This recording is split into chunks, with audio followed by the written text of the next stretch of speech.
Right, we're on the live. Okay, hello everybody. Welcome to this morning's Tech TeachMeet with us at the Skills and Education Group. Lovely to see everybody and welcome to today's event. My name's Karen Plowman. I'm Head of Professional Development here at the Skills and Education Group. And I just want to again welcome you. Now we have got a jam-packed morning for you. You have got a programme which shows you the running order. Just to mention, what I would suggest is that, as I say, lots of the information coming out to you today is on a host of different tech-related subjects. So if you do feel you want to get a break at any point during this morning's event, then please feel free and do so. So it's really much a very open morning and for you to just to pop in and out as you see fit. We're going to be using the chat function this morning to communicate. So please feel free to say hello to all your colleagues and people from around the sector and from around the country actually. We've got participants here from all over the country, so please do use the chat function to say hello and say hi to everybody. Put a little note in the chat. Oh, we've got some coming through now. Sylvia, hi from North Wales, and the panellists are all here, and I just want to say hello to everybody as well. So as you can see, we've got some very friendly faces on board this morning. And I just want to thank you again for joining us. I will be sort of moving everybody along this morning with their sessions and just doing a little bit of introduction for each. But first of all, I want to hand over to Paul Eales, Chief Executive of the Skills and Education Group, to do a formal welcome. Thank you, Paul. Okay, thank you, Karen. Good morning, everybody, and welcome to this Tech TeachMeet. I'm delighted that we're hosting this session in partnership with the Sheffield College. We've been working to put this TeachMeet on for quite a while. It was supposed to be a physical meeting in Sheffield, at Sheffield College in March, but I'm not quite sure what happened, but March certainly disappeared from view, and we've come the other side of this pandemic. So really delighted that we've finally been able to put it on in partnership with the Sheffield College. Angela Falks will be speaking to you in a moment. Angela is one of our board members at the Skills and Education Group and contributes significantly to the organisation. This is the fourth TeachMeet that we've held since March last year. It's been growing and growing in terms of interest and the number of participants that have signed up. We've got over 170 delegates joining us today from throughout the morning. This is your opportunity to hear from each other, from the expertise around further education lies within the people that are on the ground working, teaching, leading, managing. That's where the real expertise is. We often have consultants come in and work with organisations to help them, but actually the help is best coming, in my view, from the people that are on the ground. And we've got a whole range of people that we're working with around colleges. So I'm really grateful to all the speakers today that are giving up their time to participate in this TeachMeet so that you can learn from each other. And we've got a number of organisations, Sea Learning, the Sheffield College, Nottingham College, Loughborough College, One File, Derby College, Leeds City College and Barnsley College, all sharing their expertise around technology, and that is fantastic. And Karen will introduce each of the speakers throughout the morning. So I'm delighted that we've been doing, given an opportunity to hear from experts and that you can learn from each other. We have been putting on our CPD online since March, and we've had over 3,500 people sign up to our various events. So it is really good to see that there's a real interest in meeting virtually and learning from each other in particular, as we're going to do today. So welcome. Take the opportunity to learn from each other and share good practice today. So thank you very much indeed. Back to you, Karen. Lovely. Thank you, Paul. Very interesting. Yes, we have had some real success in both our online events and our TeachMeets over the course of sort of the last 3 months and beyond with the TeachMeets. And we want to continue that going. So really, really positive. And so we are over in the course of the present time starting to plan for the autumn term. And we would assume that we will be doing online initially, but then from there we will be looking at trying, fingers crossed, to have some face-to-face events maybe by the end of the year or early next into 2021. I'll just pass you over to Angela now, who again from the Sheffield College has very kindly offered to do a short introduction for us. And welcome, Angela. Thanks, Karen.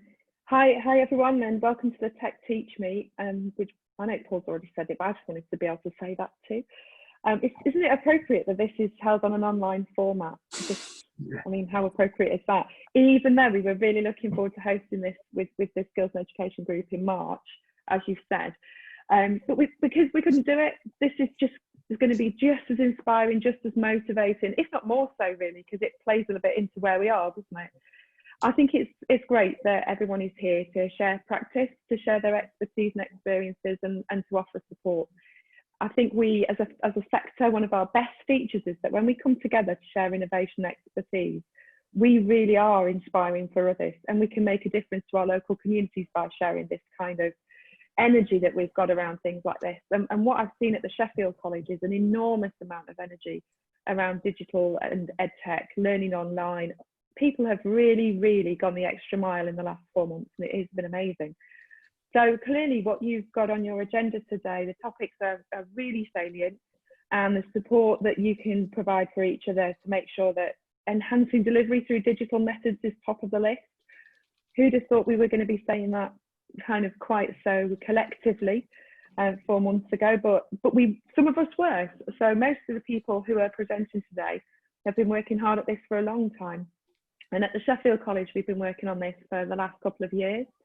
And it's been a key strategy for our teaching and learning teams the last 20 months or so, that we take EdTech seriously, that we make it a key feature of what we're doing at the Sheffield College, and that it's a priority for us. So we've been focusing on how to enhance the delivery of learning, so how we can give students a better experience of learning at the Sheffield College through EdTech, and how do we do it really, really well? And that's what the team have been working on, regardless of the situation we find ourselves in now. And one of the things that's been brilliant at the Sheffield College is the amount of fun that people have been having with this. And I'm emphasising that because I like to see people having a bit of fun. Caution there, Steve, I can see you laughing. The EdTech strategy is about us doing things better. It's about how we support each other, how we improve pedagogy, and it's not all about fun, Steve, so take a breath. But when I see people around our college, their engagement with this, and how enlightening it is when you see people who are learning new things and who are engaging with this. I have to hands up, and I don't know how Steve knows this, but we've had this little exchange. But in the last few weeks, I have been caught using Padlet, Google Sites, Nearpod, and a few other things, and I found them really helpful. And I'm actually quite techie, but I haven't been using those things because I have basically been trapped in Zoom. And at some point, I'm going to release myself from Zoom and get back into those other things, because I was really enjoying some of the work that we were doing when we were collaborating online with Padlet and things like that. So at Sheffield, it has genuinely been a real pleasure to see staff across the college getting involved in developing their practice through EdTech. And we've had a tiered training package that we're very proud of, that we've been offering to all staff, and that has had some really good uptake, including our senior leadership teams and some of the exec. We've been challenged to become better, and a few of us are taking up the challenge, I have to say. And we're encouraging our senior team to lead the change by getting involved as much as we possibly can. Support teams as well as curriculum teams are taking risks, doing things differently. And the sort of remote working that we've been doing has really driven people to try to do things differently, so much so, and I'm sure that's the same for all of you. Anyway, with the great sessions that you've got planned, I hope you all have a great day. Keep collaborating across the sector in positive ways, and keep the energy up. Thank you ever so much, and I hope you have a great day. Thanks, Karen, back to you. Lovely, thank you, Angela, and thank you for joining us this morning. Right, our keynote speaker this morning, really pleased to welcome Jamie Smith from C Learning. Now, Jamie is here. He's in behind the scenes, but Jamie has very kindly forwarded me a video of his session this morning. Jamie's got a few trials and tribulations going on with building work in his home environment, hence he didn't want the session today to fall apart on us. So what I'm going to do in a moment, I'm going to share my screen and share Jamie's video with you. Jamie will be around for question and answer. So what I would suggest is if you do have any particular questions, Jamie's just put a little note on the chat there. Jamie is in the session today. So if you do have any questions, pop them in the chat for me and we can answer those at the end. So I'm just going to attempt to launch Jamie's video now. This worked yesterday, so there's no reason it shouldn't work today. So enjoy this really enlightening event all around technology and how we have come on and progressed over recent times. So just bear with me a moment. I'm just going to share my screen, bear with me.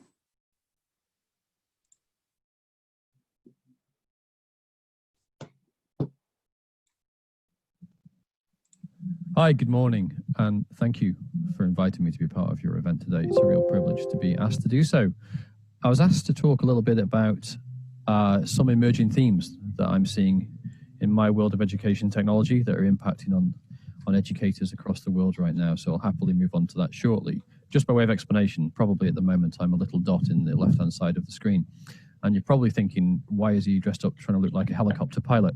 The reason I'm wearing the headset and the shades because it's incredibly sunny in Staffordshire this morning.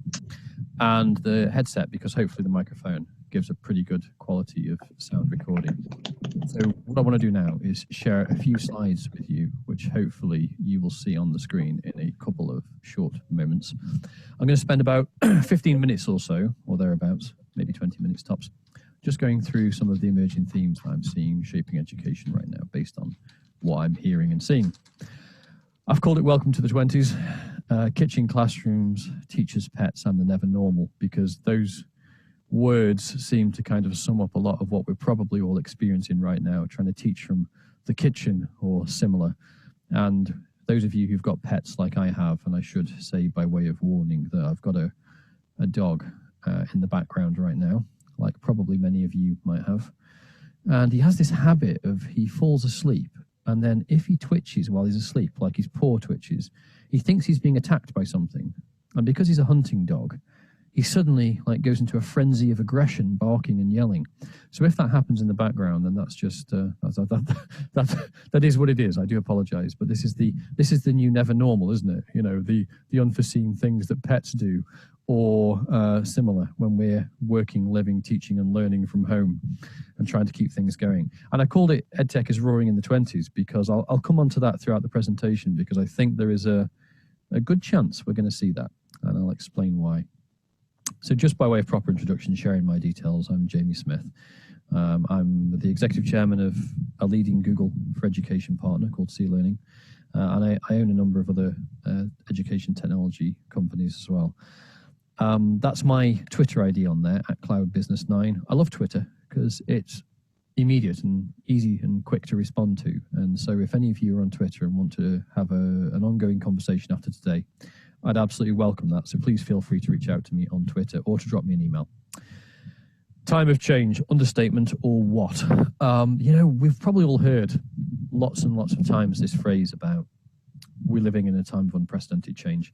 If ever that was true, gosh, it's true today, isn't it? I think the slightly sobering thought from all of that is that this is as slow as change is ever going to be. I think from this moment forward, change is only going to accelerate. And so I think that has a number of implications, one of which is that we need to make sure that our colleagues and our learning communities are equipped to adapt to this different world with confidence. And I'll touch upon that again in a bit. In the last few months, we've seen the whole world go online, haven't we? And everybody's trying to figure it out. I mean, gosh, I don't think I'm ever going to forget the great toilet roll shortage of 2020. I mean, if someone was saying this to you a year ago, honestly, you'd have been looking at them as if, with a big question mark over them. But here we are, and gosh, what a strange year it's been. I mean, I realized yesterday that I've driven less than 500 miles this year. Now, my average last year, I think, was 35,000 miles. So it's such a period of immense change. And one of the even more abstract takeaways for me personally from this year was going around a supermarket during the height of the great toilet paper crisis of 2020. And I had this fantastic insight into the last products that will be left at the end of time. So if we knew that it was the end of the world, I now realize what will be left in supermarkets, and it isn't what you'd think. The items that were left at the height of the crisis in my local supermarket anyway was tinned peach halves. And I was thinking to myself, how bad do things have to be for us to eat tinned peach halves? And the other thing was Lloyd Grossman sauces. And I was struck by this thought of how bad it would be to be the marketing director for Lloyd Grossman sauces, and seeing that, you'd be heartbroken, wouldn't you? Anyway, what has this got to do with the presentation? Well, on the one hand, absolutely nothing. But on the other hand, it's got everything to do with it, because these are strange times.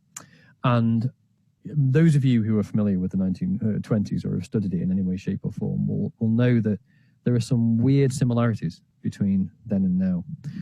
Back in the 20s, of course, they had just come out of a massive global pandemic, the Spanish flu, that killed tens of millions of people. And people were anxious. People were coping with adapting to a very different world. But the 20s turned out to be a period of incredible social, political, and wider societal change. And I think it's going to happen again. I think this next decade is going to be a period of immense innovation. And when I've been listening to leaders in education in the last few weeks and months, they described this process of going from reaction to recovering. So initially the reaction was, oh my gosh, how are we going to do this? And what tools have we got to do this? And will it work? To a situation of recovering. And now I think it's heading more towards a situation of scenario planning for reimagining education to be fit for the future. And I think if we get that right and we seize the opportunity, and my gosh, we should, then we have got a unique moment in 2020 to create a better world. And I think that is something that is too important not to grasp. Some of the takeaways for me by way of sharing from things I picked up on recently. Shorter meetings. Well, who doesn't want that? That's been happening. That's great, isn't it? As someone who spent decades in the boardrooms of education, I lost too much of my life in those meetings. I would never go back to that. I think we have to use these tools wisely to have shorter, more focused meetings, but recognizing that as we all work from home and work differently, there are new challenges, particularly from pets and having a suitable working environment at home and lots of other things. Just by way of sharing as well, because we at C Learning, we're a Google Premier Education partner, and we work very closely with Google. And Google are one of the most amazing, innovative companies I've ever had the good fortune to get to know. They are truly remarkable in that. But I'm not going to go into a talk about that today. What I did want to share was just some amazing headline figures that were shared with us recently. Several million people a day being added to new users of Google Meet, the online meeting technology. That's just incredible. Many of those, of course, are lessons that people are holding. That's 2 billion minutes of conversations a day, and that's 3,800 years of conversations every day. That's quite a lot by any measure. So we really have gone online in a big, big way. And my contention is there's no going back, not least because you can't, because that's how time works. I always smile a little bit when someone says to me, I'm taking one day at a time, and I think to myself, well, aren't we all? That's kind of how time works. But there is no going back. I think some people are going to try because they're familiar. There's something comfortable about the familiar, isn't there? We all like routine to a certain extent, some more than others, but if we're being honest about it, we all like our routines and rituals. So there's going to be a natural inclination to go back for some people, because for some people it will feel safer than the uncertainty of a different future.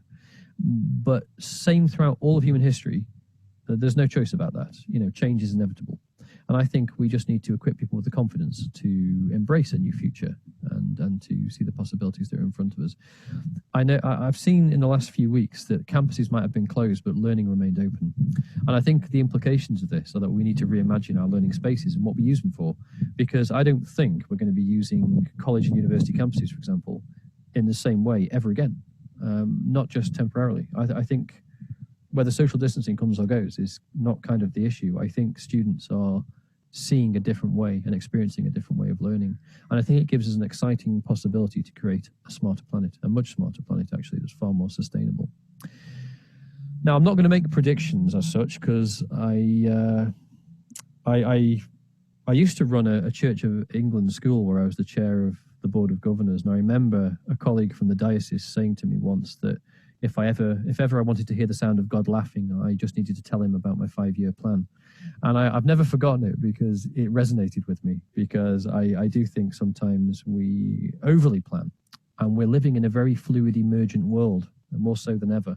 So that's why I agree with the Yogi Berra quote there, the American sports commentator, when he said it's tough to make predictions, especially about the future. That screen grab, by the way, is a genuine screen grab from decades and decades and decades ago.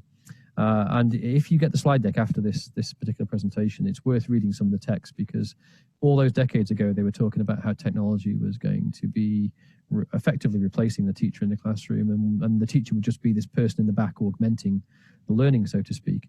And don't get me wrong, I think there's some kind of relevant issues in that, but I think it's interesting that all those decades ago, more than half a century ago, they were still suggesting the same thing that hasn't happened today.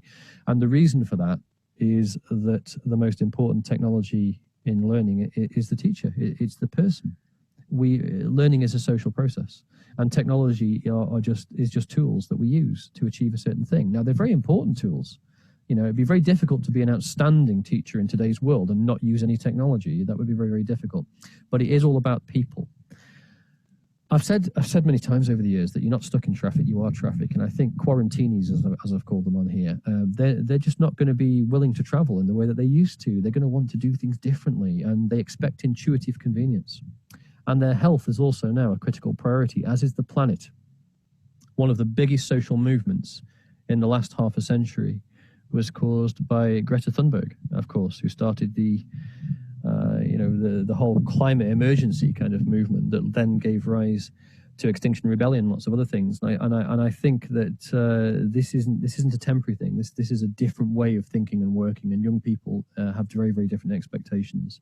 And I think some of it's worth keeping in terms of ways that we've seen to live smarter just recently. I don't know about you, but gosh, so many of my friends have commented recently that the sky has never seemed so clear. And that the environment just seems better and healthier. And I think that's worth fighting for. It's worth keeping. So become revolutionaries, agitate, go to your managers and say, no, I've shown that there's a better way of working. I've shown there's a better way of learning, a better way of living. Don't fall back into the world that was, because it wasn't that good. It wasn't worth keeping. Whereas the new way of living, that's worth fighting for. It's worth keeping. And I think this is where technology can have a clear purpose, because it can help us to create a smarter planet with a healthier workforce. But we've all got to be willing to make a change. And the question is, will we? I hope we will.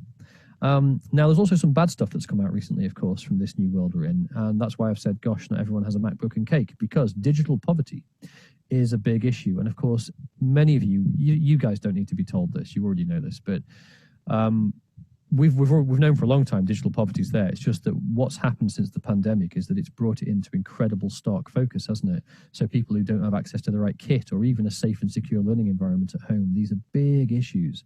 However, teachers are now all using cloud technology, whether they realize it or not. And I don't particularly like cloud technology is just a phrase, but it's about using technologies that are agile, enable us to work, live and learn smarter. And the good news is that despite the challenges like the digital poverty one, we are now all using these technologies. But the thing holding us back that I've heard from leaders across the UK recently is a lack of digital skills is holding many of us back.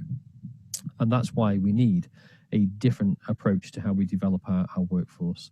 And I'll come on to that again in a few moments. But another issue that came up as well was keeping students engaged in online spaces. It's challenging. There's a lot of educators reporting to me that they have seen engagement drop off after the initial novelty sort of factor of online learning has kind of worn off.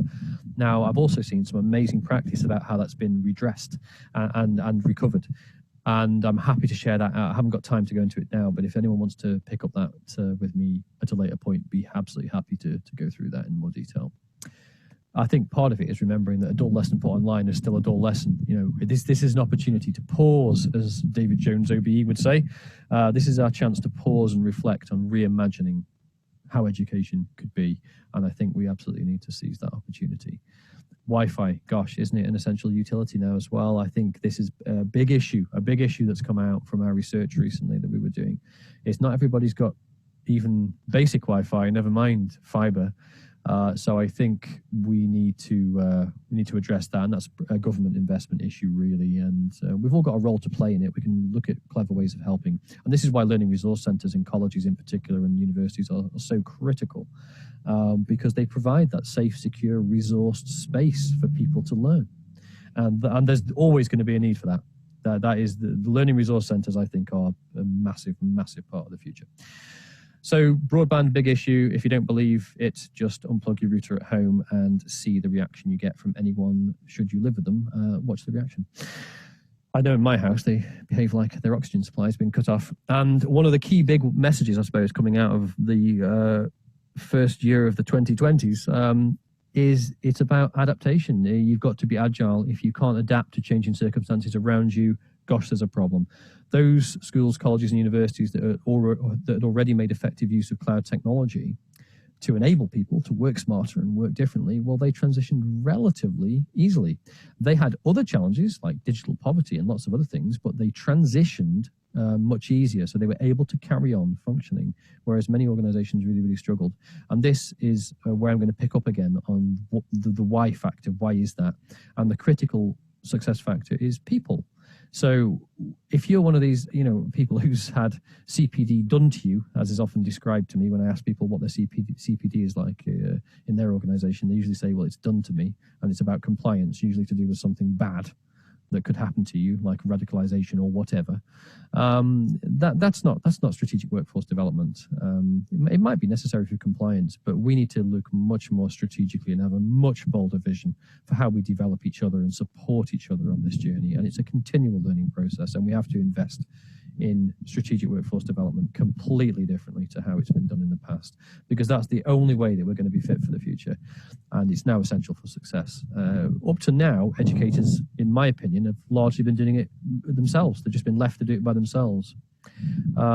Interestingly, in the last few months as well, a lot of the innovation I've seen that is extraordinary, by the way. I think education has done an amazing job in the last couple of months, but it's come from the ground up. It's been the ingenuity of people getting together with their peers and networks going, how did you do this? And can you share that? It's been incredible.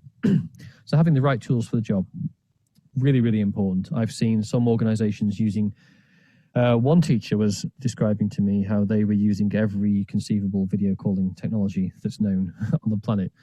Just use one or two. There's some well-established ones out there that work perfectly fine. Just use those. There's no need to overcomplicate it by trying to use every tool out there. And I think, health is a key part of working smarter as well. We've traditionally been time poor. We've got an opportunity now to work a lot smarter that saves us time, which means we can focus on our health a bit more. We've been able to exercise more and do lots of other cool stuff as well. But I do think that HR directors have got a role to play in this. So your employers need to have progressive HR policies in place that give things like working remotely as a standard right. That's the default model. That shouldn't be an added thing. You work remotely if you can, and if you can't, well, then it should be flipped the other way. So I think that's a key thing. And we're seeing some exciting new pedagogies develop as well as we use these tools in different ways and in much larger ways than in the past as well. And I think that's exciting for the future as well. Again, it's an issue I haven't got time to go into today, but I can pick up separately. But digital literacy now, essential. It's as essential as any other form, numeracy or any other heresy that we can think of. I think it's absolutely critical that we give people. And the reason it's critical is because in the digital age, if you haven't got digital competencies, then there's a risk of digital exclusion and all the bad stuff that comes with it. And we can't afford for that to happen. So my hopes for education in the 20s, let's work and learn and live a lot smarter. And I know that those managers that believe in presenteeism and micromanaging are having a really bad year. And I'm delighted about that, frankly. I think it needs to continue. So let's work a little bit smarter. Let's work more flexibly, and let's be more supportive of each other to do that. I think that's critical, and tech can help, but only if we use it wisely. Let's not get change fatigue. Let's not try and use every bit of technology going. Let's consolidate onto a platform. Google for Education is the #1 education platform across the whole world. So hey, don't try and reinvent the wheel. My recommendation would be use that because it's a brilliant tool, but it doesn't do anything other than the things it's supposed to do. So and the reason for that is technology might have memory, but it doesn't have imagination. So it doesn't have creativity. Computers do have memory, but they don't have imagination. So I think that's where the teacher comes in, and the learning process can be really reimagined and transformed. And I think it leads us to a place where we need to flip our thinking fundamentally. So I often hear leaders in education talk about how technology augments their campuses, and I actually think it's the other way around. You're going to need to make an argument now about how the campus augments technology. Otherwise, do you need the campus is the question. And that's how we should be fundamentally rethinking what we're doing, I think. So my final contention really is that a smarter city isn't one. I think we've seen technology bring around the end of distance as a barrier to accessing learning and services and such like. And so I think a campus isn't a physical space. It can just augment the digital one. And listening to learners recently, they don't want classrooms. What they want is untethered, collaborative, social learning spaces. That's what they're after. And that's why I mentioned about the LRCs earlier being such a critical thing in the future. Final minute from me. On the 24th of June, we held a conference which has now become something extraordinary, really, given that I was expecting a few hundred people to turn up to our online conference called New Next or Never Normal, but at the latest count, it's actually over 7,000 individual people beamed into this conference on the day, which is nothing short of extraordinary. The website link that I've put on the screen there takes you to the report that we published on the day called New Next or Never Normal, Figuring Out the Changing World of Further and Higher Education. Please take a look. I'd really welcome your thoughts, your reflections, your comments. Please feed back to me if those issues that we've highlighted in that report resonate with you, or if your experience is something different. And we're going to do another one of these. We're going to do another one, and we're going to add to it over the coming months. And if you'd like to get involved with that and be part of it, please reach out to me or anyone in the C-Learning team, and we will involve you in the next one, because we had some extraordinary institutions involved in informing this initial report that came out, and it is quite extraordinary, the reaction that it's got.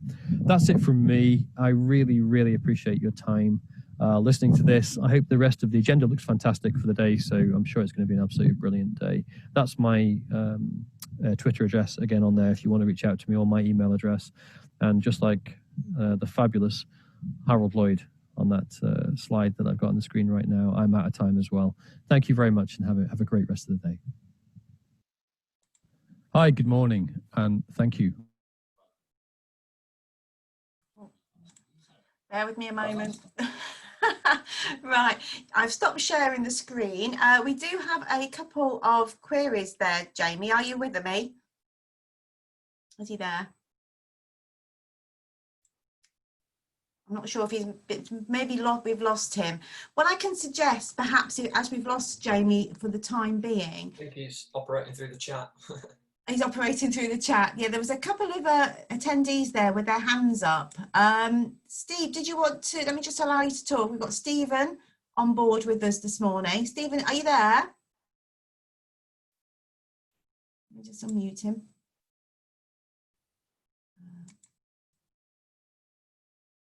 No, it's not gonna let me unmute you, Steve. Steve and Sunpreet have both popped their hands up in terms of a question. If you could just pop your questions either in the chat or the Q&A for us, that would be fantastic. And then we can answer your questions. And if I can't answer them now, I can certainly hand them over to Jamie later on today. So please feel free to put those in the chat.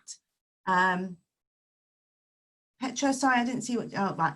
Jamie, you used Google, didn't you, for your presentation? Yeah, it was Google Slides, yeah. Google Slides, lovely, because Petra was just asking in regards to that. Yeah. Jamie, that was really insightful, and I certainly think we have gone a long way over the course of the last 3 or 4 months. And it's actually great to see all the innovation that's coming up and what people are actually trying. I've learned a lot over the course of the last 4 months. And actually how effective some of the standard, just the normal PowerPoint or even something like Padlet can actually be when you go a little bit deeper into it. Yeah. You mentioned quite a lot of mentions around Google there, and we're going to do a little bit more input around Google. But we do have this morning other attendees or other panelists who are going to share information around Microsoft as well. We've also got information on drone technology and really sort of blended learning techniques, all in using various different guises. Just a question there. Do you have the video recording of the previous big event that you had with 7,000 participants? Is that accessible? Yeah, I've just put the link into the chat, which takes you to all of the videos that were beamed out on YouTube above all of the speakers during the day. And there's some really exceptional people talking in those sessions. So I highly recommend checking those out. Oh, that's lovely, Jamie. Thank you very much. Wonderful. So just a little bit more web etiquette for you.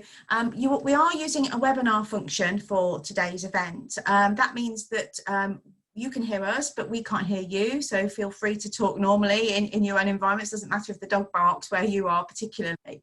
If you do have questions, as I say, just pop that information in the chat. When you do pop a message in the chat, if you just want us as panelists to see it, then choose that option. But if you don't mind the whole of the room being able to access your messages, which is a really nice way of interacting with other attendees in today's webinar, then please feel free to do that as well. A couple of say about the link there doesn't appear in their chat panel. We'll make sure that that link is actually shared following today's session, so not to worry, that's absolutely fine. I'll just copy that now, then I've got it for later. So, with no more ado, I do say we need to keep to time, and that's me talking far too much. I'm going to hand you over to Dave Stewart from the Sheffield College, hi Dave, who's going to give a little bit of information around the use of Google in education in a bit more detail for us, so you can know where it sits as a platform for your learners. Thanks, Dave. Yeah, thank you very much for the invite. I'm very much looking forward to it. I'm going to attempt to share my screen. Like Jamie, I was saying that I generally work through Google Meet, so I'm hoping that this will work as well. So fingers crossed. I hope that's coming through nice and clear. It is, Jamie. That's fine. Wonderful. So my name's Dave Stewart. I'm an FE lecturer at the Sheffield College. I'm also a learning development coach, which was something that we introduced a couple of years ago. With the sole focus really of working with members of staff to kind of help improve their teaching, learning, assessment methods. My primary focus is actually around EdTech. It's something that I've been involved with for going on 7 years now with Google for Education. I've linked my Twitter handle at the bottom there, and then just to sort of like highlight, I've managed to complete the level 1, level 2 educator programs for Google and the trainer program as well. So if you do get the opportunity, there's something really, really interesting to look at. If anybody's got any more questions about them, I'm happy to answer them at the end. If you do have any other questions, if you want to pop them into the chat, I've got my colleague Nick Hart, who works very closely with me alongside all things Google at the Sheffield College as well. So a lot of what I'm talking about, he knows very clearly as well. So if you've got any questions, pop them in there, and hopefully Nick can answer them as I'm going along, save us a little bit of time. Okay, so I've just been tasked with kind of giving a brief overview of Google for Education. Like some of my colleagues know, I could talk for hours about this, but I've been limited to 15 minutes, so I'll do my best. But the two ones that we're primarily going to focus on are going to be Google Drive and Google Classroom. I think one of the problems that I get the majority of time when people are really keen and eager to use Google for Education, sometimes I feel they might try to run before they can walk.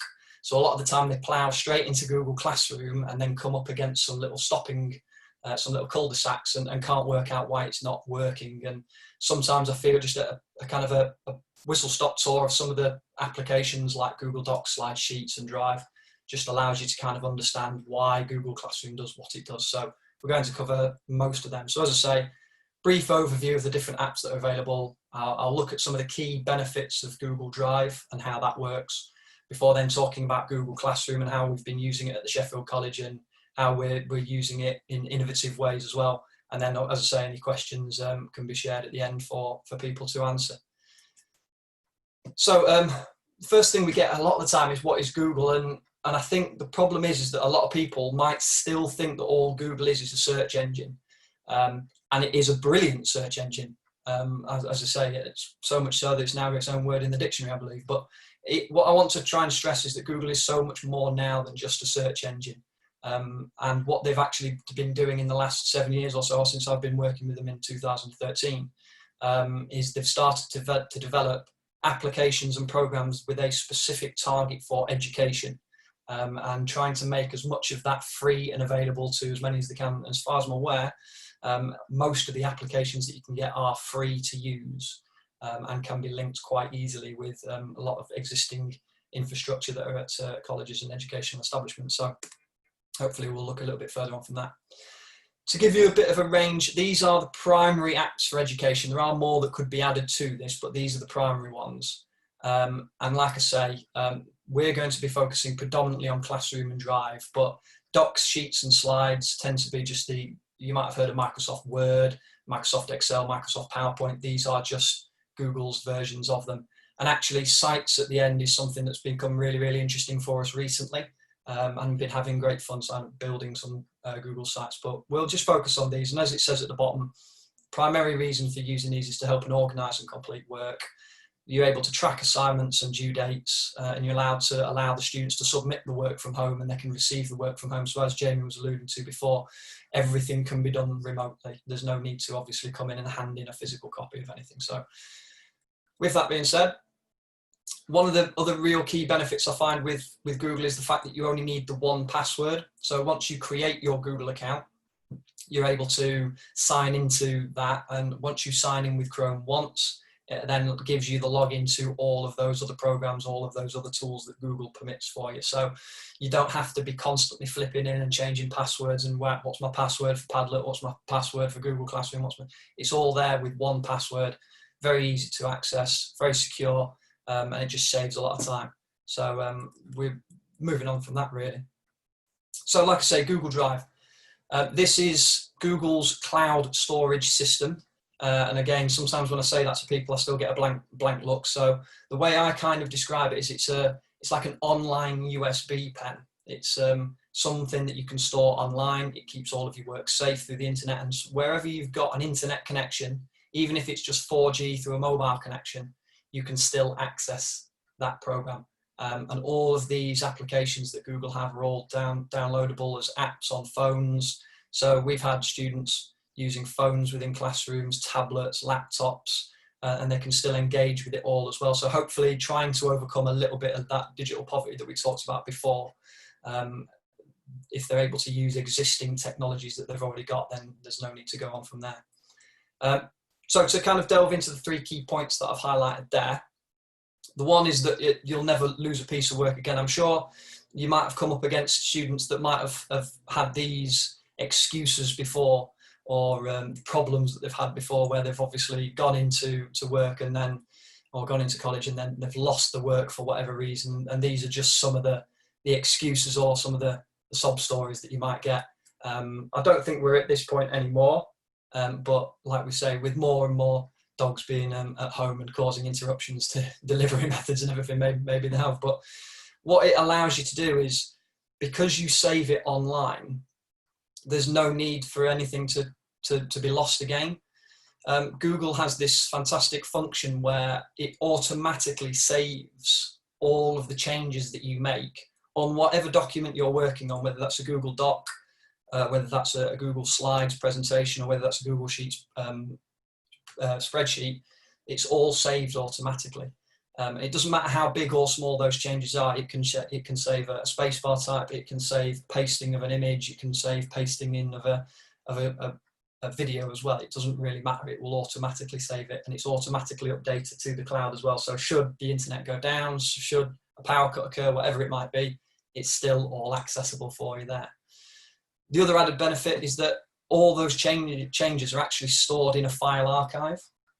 So you can go back and you can look from the day that the file was actually created all the way through to the present day, what changes were made. And if for whatever reason you've been doing some work on it and you realize actually everything that you've been doing wrong, you can revert back to one of those previous iterations. So you're not having to go back and delete everything and work out what you've added and what you need to change. It can be changed automatically. There's no need to sort of like go back and delete many things. And the other added benefit that links a little bit to Google Classroom is that if you've got multiple people working on the same document, you are able to see who made what changes to that document as well. It'll highlight it in different colours. And if you've got a collaborative presentation with students and you're trying to work out who made what contributions to the PowerPoint presentation or the Google Slides presentation in this case, you're able to do that as well. So it gives you many tools for you to be able to kind of audit and mark the work, as well as making it much more simple for the students to access it. So a win-win situation in my opinion. There's no more tennis email either. That's the other bit that I like. You're not sending, gone are the days where you have to take a file, make a copy of it for a student, email it to the student downloads it, the student makes the changes, they email it back, you download it, you save it, you mark it, you save it again, you send it to an email, and you're not going to end up hopefully with something like in the image at the bottom where you're going to end up with copies of copies of copies of copies of copies. With Google, it's just one file. Everybody can have access to it. The student will be the primary owner of that template that you might want them to submit. And then all that happens through Google Classroom is it just changes the share settings. By clicking submit, it changes it from them being the owner to them being locked out of it whilst you as a teacher mark it. And then obviously once you've finished marking it, you hit the return button, it changes the share settings. The students then have access to it again. It does that automatically. You don't need to worry about, like I say, pinging emails backwards and forth. And like we say, it's also available through collaborators, so people can work on the same file simultaneously. Groups or classes can work on one document. I've had an ongoing glossary of terms for one of the subjects that I teach at the college, and we've had students adding to it as we go through the year, anatomical terms. And it can be something that anybody can add at any point. It doesn't need to be sent backward and forth. So kind of moving forward with that as well, and like I touched on before, people can work on the same doc simultaneously. It doesn't have to be people working in isolation on isolated pieces of work and then trying to email them together and somebody bringing it all together. Everybody can work on it, and they can work on it in real time. The demonstration I've got here is kind of just a Google document, two people, Owen and Chloe, working on the same document simultaneously from different places, on different devices, potentially even at different times, but in this case they're on at the same time. And they can see what changes each other are making. And it allows them to be able to collaborate much, much easier than it was before. And it allows them to make changes and comment on this. And like I said before, from a teacher's point of view, if we went in and we decided that we wanted to see how the things change, we can obviously look at it from that point, and we can see who's made what changes and what changes were included by different people, and therefore give accreditation to the students for the work that they've produced, rather than just necessarily giving it as a generic whole group mark. One of the things then with Google Drive that a lot of people struggle to do, and one of those barriers that Jamie talked about before, is probably that the converting of all of their resources from Microsoft to Google. This seems to be one of the key sticking points for a lot of people. I don't want to recreate all my resources. I've spent so many years recreating them. There's no need to recreate them. Google Drive will allow you to upload and convert the majority of your files from Microsoft Word into Google Docs, from Excel into Sheets, from PowerPoint into Slides. It does that automatically. You just go through the settings, tick the upload box, and then drag and drop the files from your desktop onto your Google Drive, and it will automatically convert them. I will say, slight caveat, there isn't quite as many functionalities within Google Docs, so there's not really the function at the minute. I'm sure it will come to go from portrait to landscape, and etc. If you've got all singing or dancing tables, it might not do that. But again, it will do most of what you need to do. It might just take some tinkering. Hopefully, last few then, I do understand we're quite close to time, so hopefully this shouldn't take me quite so long. But Google Classroom, like I say, Google call it their mission control. It's the point from which they're able to control everything around. So a lot of those sharing bits and everything that I've talked about before, Google Classroom does it for you really easily at the click of a button. You're able to share the resources with the students, and you can mark anywhere, even on the go. So gone are the days of having to carry those big wheelie bins behind you full of paper and doing your back in as you lift them into the back of your car. So this really simple, just this would be the home screen for a student, how they see it, separated into different classrooms. Teachers own the different classrooms. Students are able to adapt it and tinker it to their specific needs. So if they want to arrange it in colour, if they want to order it chronologically, alphabetically, Google gives them all those freedoms to be able to do that. This would be kind of an example of the home screen. So in true Google style, they keep it very simplistic, very straightforward, quite clean in the way that it looks. So hopefully it avoids clutter. And as you can see here, it not a vast amount of information here. So this is the stream, as you can see highlighted at the top. This just gives a chronological order of everything that's posted into this classroom, not too dissimilar from a Twitter or a Facebook feed. So again, linking into a lot of the things that the students already know about and isn't hopefully changing anything that they're unfamiliar with.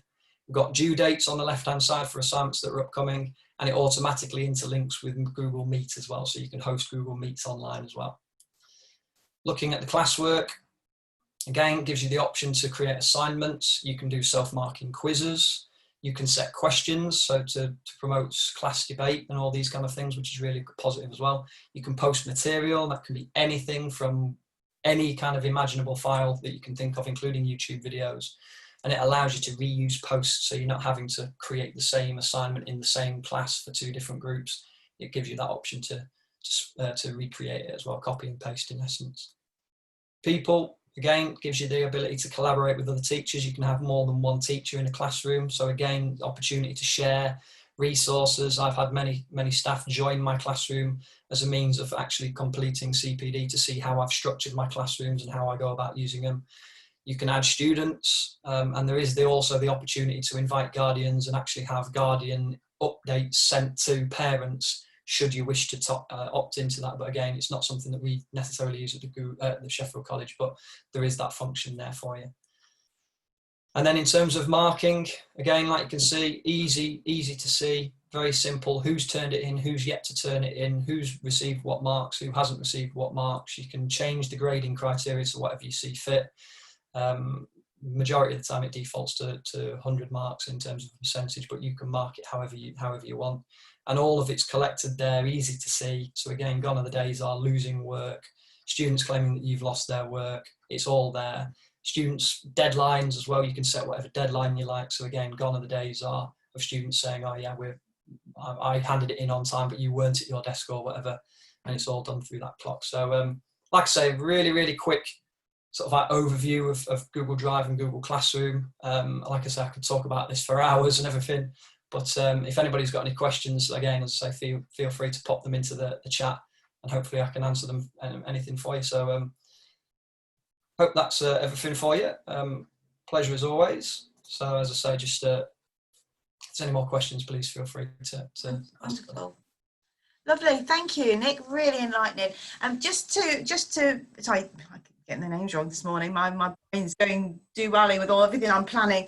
Dave has just mentioned there that quite a lot about Google. What I would say that we do have a video that the team from the Sheffield College ran for us a little while ago that's uploaded on our member site. So if you are a Skills and Education Group member, that can be accessed via our Skills and Education Group site. And there is a YouTube link, so I will share that link out with everybody after today's session. So that's really helpful. Thank you so much for your help there, Dave. No problems. Moving on to a little bit of Microsoft now.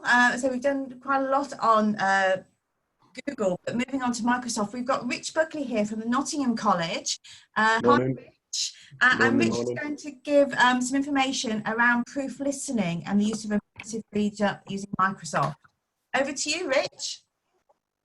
Cheers, thank you, Karen. Morning, everyone. This is the case for the defence, maybe, after all the wonderful stuff about Google. Again, the caveats, I have a very noisy dog and 2 very noisy children, and I have a dodgy Wi-Fi connection, so please bear with me. So I'm going to be looking at Immersive Reader. Immersive Reader is a tool, an accessibility tool primarily, that's coming from Microsoft, that has started appearing in a lot of their apps at the moment. I'm going to look at it in terms of Word. And I'm focusing on a small piece of digital technology because we've got lots of people here who are sharing wonderful things about larger platforms and how they work. What I'm hoping to do is just have a bit more of a focus on stuff that can perhaps be used back into, if I say a more normal setting. After the wonderful introduction video, I'm wondering whether or not we will ever get back to normal or whether we should. But just focusing on little bits of tech that have become sort of apparent over the last 3 or 4 months that perhaps can help us as teachers and sort of get our students to improve their performance as well. So here goes with screen share. Wish me luck.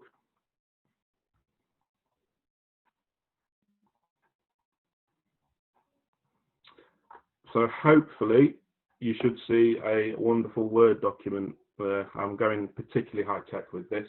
No PowerPoint, no slides, just the Word document. So as a teacher of English, what I have found is proofreading, checking work, getting learners to do that is a real issue. I think it's to do with the F word. When a learner has finished a piece of work, it's finished. There's nothing more that needs to be done. So asking them, trying to get them to go back and look at work is difficult. It's difficult because in terms of motivation, but also it's difficult in terms of actually what needs to be done. So a tiny little quote from Shakespeare there for you from A Comedy of Errors: "Mine eyes deceive me." When you know what you're writing, you expect to see it there, and I'm sure there, if we look at that, we can all remember the conversations that we've had about what colour that dress is. There's an example there of your eyes kind of and your brain conspiring against you. So when you do ask someone to go and check their work, are we giving them the best opportunity to do that? Are we expecting too much? Are they going to do it successfully? Immersive Reader, I'm going to look as less of an accessibility tool, more of a tool to promote more accurate and independent checking of written work. There's a quote from psychologist Neil Stockton, who coincidentally works at Sheffield University, who, amongst other things, has sort of done research and study into proofreading. And that's his quote there. So it's when we're proofreading our own work, we know the meaning we want to convey. Because we expect that meaning to be there, it's easier to miss when parts or all of it are absent. So because you know what you want to say, you go back and check your work, and it's maybe not as effective as it should be, because your brain is filling in the meaning, the correct spellings, the missing words, because you know what you want to say. So how can we help with this? I think dual coding might be a potential way of getting around this. So very, very briefly, dual coding is looking at how you convey information to students using different media or different channels, as they're called. So the auditory channel is me blathering on now, and the visual channel is what you're hopefully seeing on your screen there with the images. The idea being that if you receive information through both channels, you've got a better chance of taking that in and turning it from your working memory into long-term memory. So your learning has taken place, you're better able to do that. So with Immersive Reader, what we can do is learners can actually hear how their writing sounds as well as seeing how it looks. And we'll move on to just a short demonstration about this.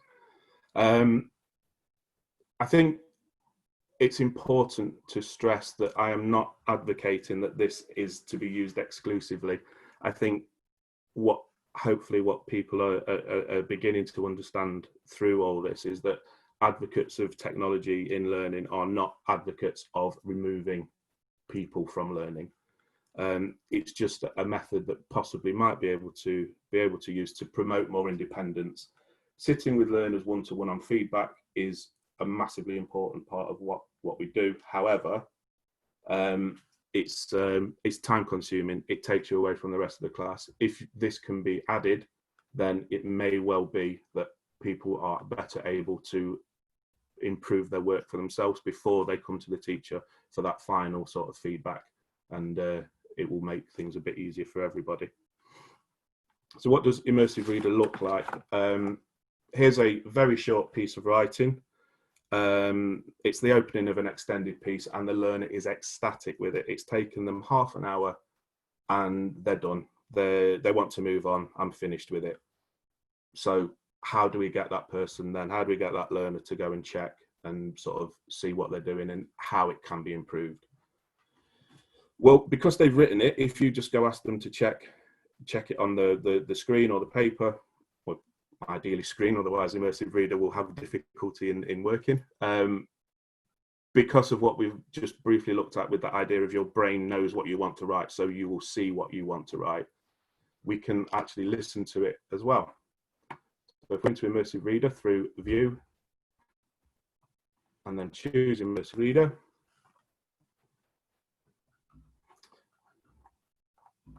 this is the screen that you are presented with. So I'm hoping that you should be able to pick up what it does when it when we listen to it. So Stockton, N, 2014. Maybe if I choose the right bit, that would be a great start, wouldn't it? So if we start there, oh, visual dictionary as well. I will turn on to that a little bit later.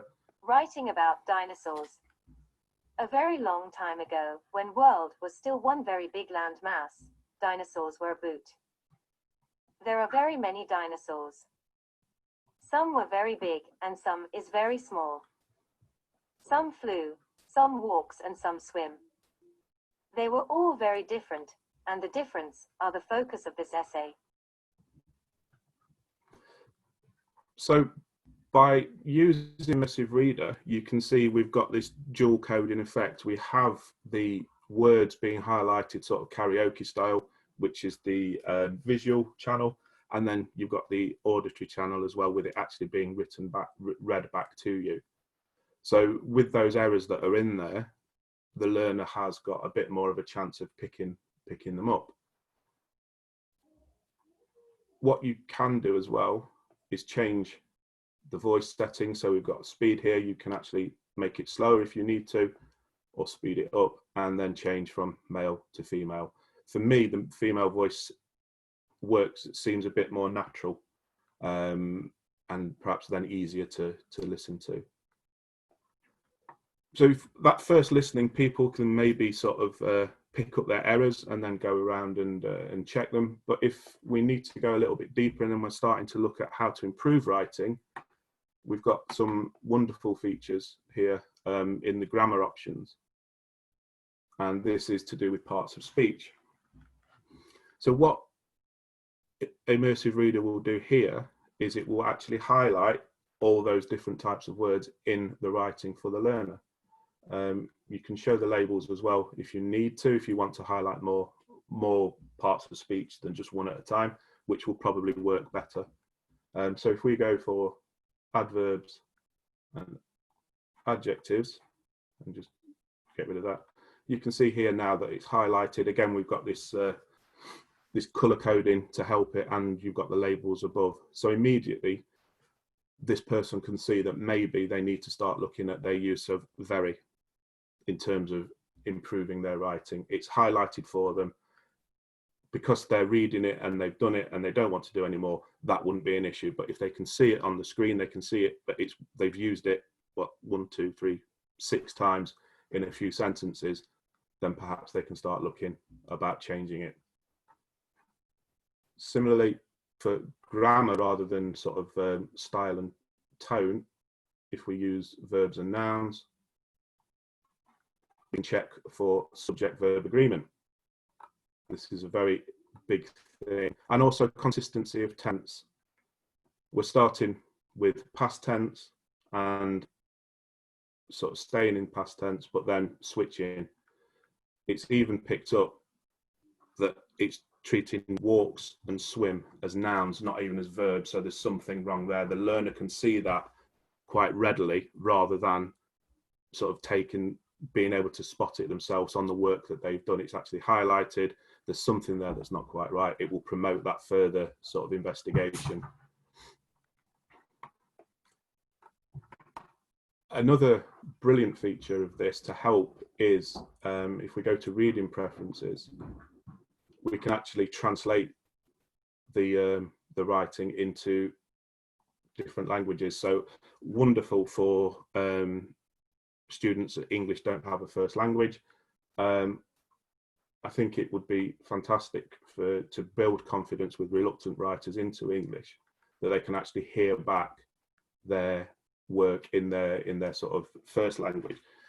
I'm not well versed enough in all the languages to know how effective this would be in terms of sort of spotting errors, but I think it would be nice for that. It may well be that it doesn't perhaps sound quite correct in their first language, and then you can start looking at where that has gone wrong. So if we change it to I don't know, Hindi, for example, you need to select document, and that's changed it immediately to there.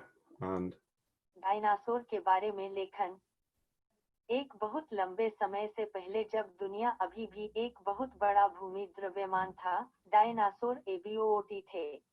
So you get the idea there that they can actually listen back to their English work in a language that learners are more comfortable in, more fluent in, which again might help them with their understanding of improving their writing. In terms of accessibility, what you can do as well is text preference. You can increase the font size or reduce it as need be, and backgrounds as well. So it reduces that need for overlays, paper, different coloured paper, and all the associated sort of difficulties that brings in the classroom. It will help people access their work, make their work more accessible to them, easier to follow, easier to read. And the good thing is it's completely free within a lot of Microsoft applications. It even now is appearing on Microsoft Forms and also in Microsoft Teams on the chat functions and the messaging systems there. So having this available to people will hopefully help improve their confidence with their writing work, help them have that confidence to actually sit and look and check their work and make it even better than it already was. And I think we're about there. I hope that wasn't too painful. Thank you, Rich. We do have a few questions coming through. The first one, I'm going to leave in just a second because I think the team from Sheffield might be able to answer that better. We do have a couple of hands up in the room. I'm just going to see if I can open these up because it's not allowing me particularly well. We've got GG Note 10. Are you there? You can pop a note in your chat. If it doesn't seem to be allowing me. Oh, there we are. No, it's not allowing me to unmute you, unfortunately. So if you can, and John, if you can pop a note in your chat, that would be absolutely great, or a note in the Q&A, and we'll make sure that we can answer those for you. And yes, it seems, are similar tools to Immersive Reader available in Google Docs? Yes, there are. Nick's answered that. Thank you. And there's some answers coming through for another question about becoming a Google certified educator, which again has been answered in the chat. So thank you to everybody working so hard with this chat. There's been some great links coming through here. So what I will do following today's session, I'll make sure that I download the chat for you. It may not be today, but I'll certainly make sure I download the chat and then make sure that you're sent all the different links in an email at some point over the course of this week. So you've got access to all of those. Thank you. Some great information coming through.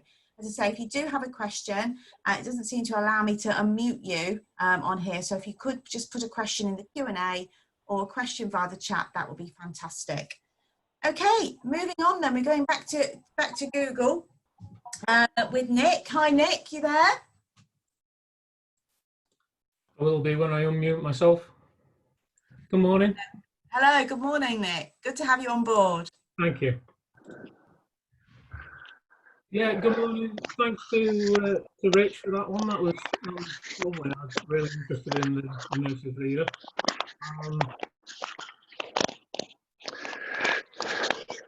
I'm not sure who GG10 is, but they're making quite a lot of noise. Anyway. I'm Nick Clark. I'm one of the learning development coaches at Sheffield College. I also teach engineering and come from an engineering background, and then went into secondary school as a design and technology teacher, and now I'm working with the engineering students and with staff across the Sheffield College, which is one of the best jobs I've ever had. It is the best job I've ever had.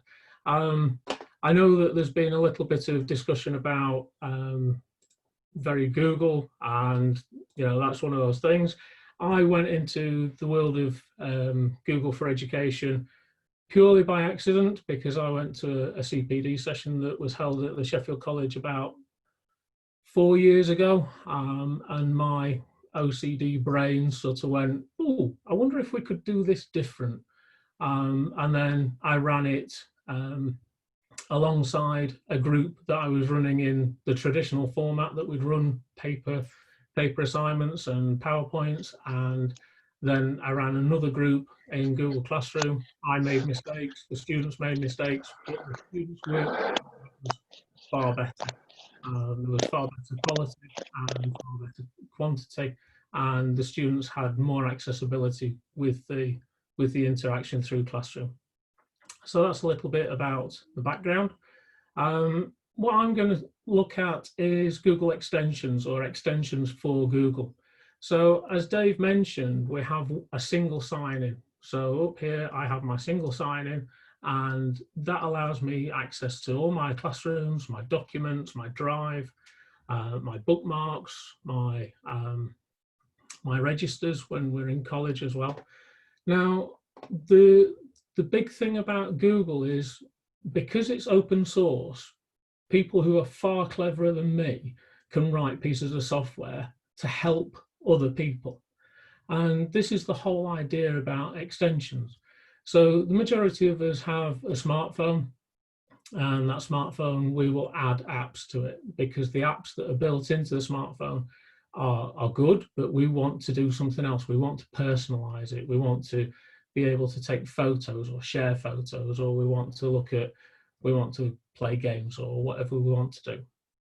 So with Google Chrome, we can also do that. And these extensions live up here on the top right-hand corner of your Chrome. And every time you sign into Chrome, as long as you turn on synchronization and you link data, it will bring up your Google extensions. Now, some of them are really simple, like this one. So if I click on this one, it's share to Classroom, and it literally allows me to share that website to my classes. And so I can just click on any of my classes here, and it will share that website to them. So little things that save us time. Now, the real benefit to me is when it makes my life easier, but when it makes students' lives easier. By adding students the ability to add extensions, it gives them more accessibility. So a little bit like Rich was saying with the immersive reader, we have the ability on Chrome Web Store to add different extensions. So within Chrome Web Store, we have hundreds, if not thousands, of extensions. At the Sheffield College, we have some that we use regularly, and these have been added to our own profile within the Sheffield College, and our systems department have added these into here. I'm going to talk to you about read and write and Equatio. Nick, just very quickly, is there any chance you can make your screen a little bit bigger? We've just had a couple of people mention that it's, I don't know whether you can make your zoom into your screen a little bit bigger. My screen a bit bigger. Is that better? I hope that looks much better from my end. Thank you. Okay, sorry. I'm looking at it on a big screen and it looks big to me. Anyway, thank you for the feedback. So Chrome Web Store is a place where you can find extensions. These are extensions commonly used within the Sheffield College, read and write and Equatio. So if I show you read and write first, it lives up here. It looks like a little jigsaw piece. And if I go to the BBC Home website, if I turn on read and write, it comes up as a toolbar across here. Now, some students, some staff, just people have difficulty accessing websites sometimes because there's lots and lots of information on there. I've chosen the BBC website because I knew it would be safe for work. Now, if I go to simplified page, it strips out all the information. It gives you just the text. So by doing that, it simplifies it and it makes it a much more readily accessible view for people to read. So if I go back, I can simplify in different levels. So if I close that one, I'll go back to BBC. If I go to a news article, and again, there's lots of information. There's the main article in the middle, and then there's pieces of information down the side. Again, if I go to read and write and simplify the page, it then just gives you the article. So it's simplifying the page for you to access. Within read and write, you also have different filters, and you can highlight. Come on, stop working. There we go. So I can use a screen mask, and that screen mask allows me to scroll down the page, and it grays out some of the text. So again, hopefully it helps students or staff or people, it helps people who want less text to look at. I use it as well when I'm marking work, and I use the play function, because if I click on that, it will play back the text so I can hear students' work, which is fantastic for me when I'm listening to, when I've got a lot of marking to do. I can use this within Google Classroom or Google Docs, and it will read the work back to me. A little bit like Rich was saying with Immersive Reader, we can highlight words. So if I highlight these words and then go to the 3 bars there, click on the 3 bars, it will create me a vocabulary list. And that list will appear in a Google Doc, which sits in my drive, and it will give me a breakdown of that word. So if you're working with students with English as an additional language, or you're working with students who don't always remember a word, then this is a brilliant way of doing it. And the symbols, it does do symbols for some things. I'm not sure how you do a symbol for restrictions. So there are lots and lots and lots of accessibility tools within Read and Write. The last one that I'll show you, if I click on notes there, I can either, within Google Docs, I can add a comment, so I can type a comment in. If I use Read and Write, I can make a voice note. So if I'm marking somebody's work, I can leave a voice comment about a piece of text or about a piece of work that they've done. Now, this is changing the way that we feed back to students. Jamie was saying about the change, whether we use Google or Microsoft, it doesn't really matter, but we're changing how we work with students, and it's exciting. It's really exciting, this change. Anyway, so that's a little bit about Read and Write, and then I'm going to just do a little bit about Equatio. Christine asked about maths. So Equatio, another extension. If I click on Equatio there, it will allow me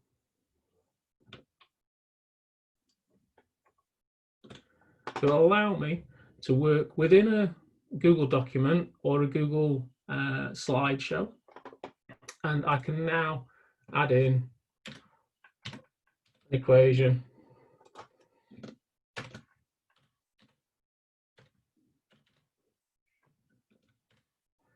And I can click Insert Math.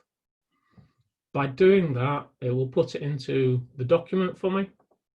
It will act as maths. So if I click on that again, I can go back to Edit Math down here.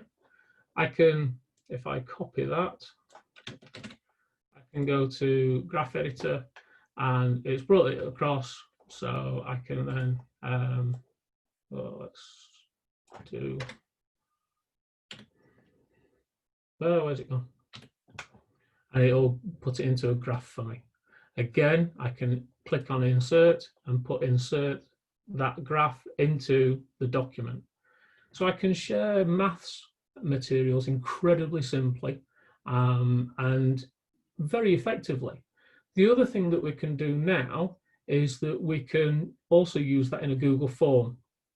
So if I created a Google form, I could put that maths into the Google form, and then we can also ask the students to respond with a Google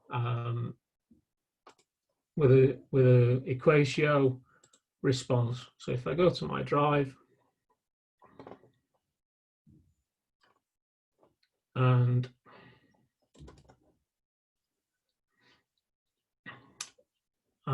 hopefully you can see the little blue sign here, which allows me to insert maths, which will then wake up Equatio and then put it into the Google form for me. The students can also click on that blue and respond by using Equatio, and that will then go into the form when they're responding and showing their understanding of the lesson or the work that they're doing. It's a very quick overview. Google extensions allow you to customize your own Google Chrome profile, and there are hundreds out there, and I advise you to have a go with them. And I think that's about it, Karen. Wonderful, thank you so much. Let me just put my video back on. There we are. Some really interesting points there. We've had a few questions coming through. I think most of them have answered by the team behind the scenes there. Chris asked, do the students recipients of the document slides have to install Equatio? No, they don't. Okay. However, an administrator can have it automatically loaded on for students' Chrome page, but they don't need to download it. That's right. It depends on how you're doing it. If you're wanting the students to interact with the Equatio, then they would need Equatio in their Chrome profile. If you create a document and you insert maths or graphs or algebra into that document, then you could send that document to them and they would have no access to it. But they could use it as reference, or they could then do their working out, take a photograph of the working out, put it back into the document, and then submit that as a piece of work. Lovely, wonderful. Thank you for that bit of information there. Thank you so much, Nick. A few people have asked me, this is a question for me really, is the session being recorded? We are recording today's session. And we will always try to share our sessions. However, we do sometimes find that sessions that are recorded over 2 hours in length do occasionally become corrupt. So fingers crossed this won't happen today. But I do have some information that the Sheffield College shared with me prior, which I can share with you, plus all the videos that we offer around our technology and all the events that we're doing on the Skills and Education Group. Majority of them are on the Skills and Education Group's YouTube channel, so you can sort of access a majority of our content on there if you'd like to. Okay, someone's just mentioned here, Karen, can I suggest in future online sessions you do what other webinars have done and I stop and start recording at the end and start of each individual session? Good point, Beverly, thank you for that. Yes, getting used to Zoom always, and it's always a learning curve, but we'll get there. Lovely, thank you so much. Who's that? Another useful tip is to broadcast it to YouTube at the same time, and then 2 copies of the same thing. Wow, thank you, Dan. What perfect timing, Dan. What perfect timing. Dan's here to join us this morning from the Loughborough College, and you're going to do a little bit of work around Teams and how Teams supported you. Lovely. Yeah, that's right. Well, hello everybody. I'm, as Karen's just said, I'm Dan Vaughan. I'm the e-learning lead for Loughborough College. I've been working apart from a 2-year dalliance in business intelligence e-learning for the last sort of 15 years, starting with Karen at Leicester College and then moving on to Loughborough. And what we're going to look at today is sort of a Loughborough College journey with Microsoft Stream. Now, for those of you that aren't familiar, Microsoft Stream is part of the Microsoft suite of apps through 365, and it ties in quite closely with Microsoft Teams, which is their it's more than just a meeting zone, but it's a kind of a Zoom, but Microsoft Zoom. And when you record something in Microsoft Teams as a meeting or a phone call, that is then transferred to Stream. So some of the things we've done at Loughborough College have included that close link between those two suites of information. So let's just go through it. So our journey kind of started before lockdown. I took up post as lead in the autumn, and we're trying to follow the ETF's enhanced digital platforms model, their framework, and we're following the explore, the adopt, and the lead. And as part of our lead, what we do is that we get our staff to provide us with case studies of their experiences with technologies, and this is one of the technologies that we have introduced since that sort of framework has been started to be introduced. So where did it start? Well, with, as anybody in e-learning knows, it's pockets of excellence around the college. So we started with public services adopting it, and it quickly sort of spread to sport. Later on, we've got people in from sixth form, catering, motor vehicle, and there was definitely a trend in the first instance, surprisingly, with our sort of vocational departments, but then this has moved over to our more academic ones. So what are they using it for? And so I'm just going to go through some things. So their start point really in the initial, and this is pre-lockdown and continuing through, was people immediately think, oh, let's use it for a pre-recorded webinar. And that's what people did. And I've just very quickly took a screenshot here of a webinar that we've produced. Some of them have video, some of them are just audio, usually with a PowerPoint in the background. And one of the key things that we picked up straight away was its accessibility.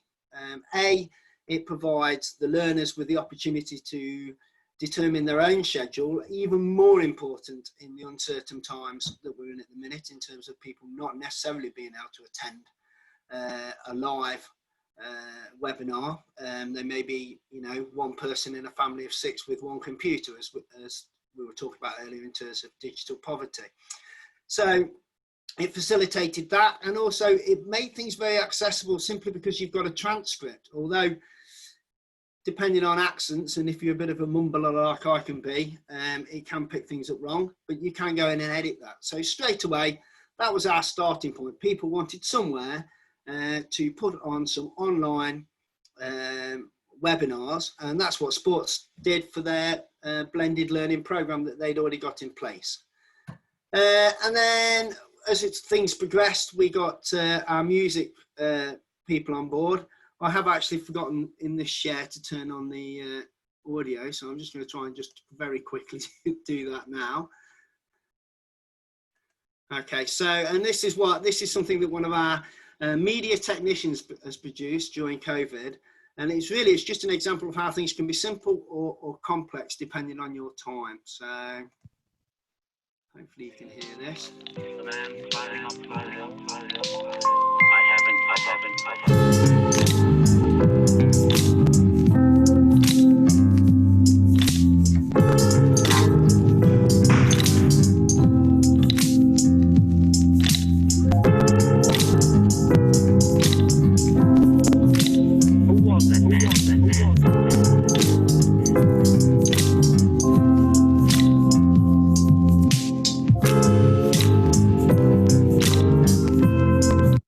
I don't think we need to listen to the entire thing, but as you can see, Adam here has spent quite a bit of time editing and putting together this video for his learners, and in actual fact he produces one of these a week at the minute for tech tips and practical demonstrations.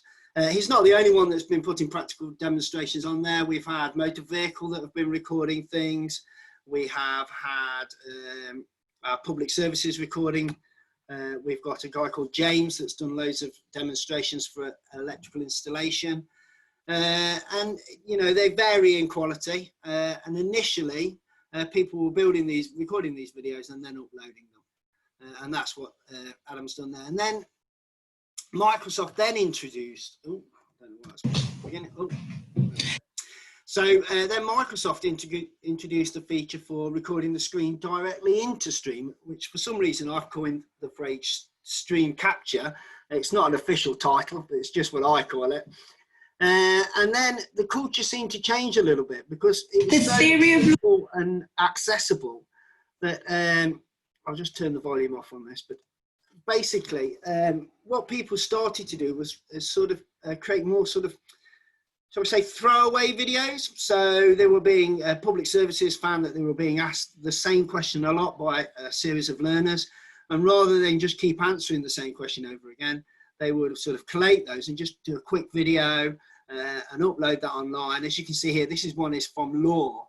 And Corinne is basically explaining and adding some extra context around a worksheet for revision that the learners can go through. And suddenly, more people started to use it. They were recording straight in. They were using it for screen capture to demonstrate how to use software. This is a Word document. They were using PowerPoint as well, again, to create very quick webinars. But it changed the sort of culture of how things were created, and things became sort of quick an online scenario. It's also a great way of taking feedback and giving it to the learners. You can bring up their document, you can scroll through their document, and you can provide feedback on their work. So, you know, there's quite a few uses there.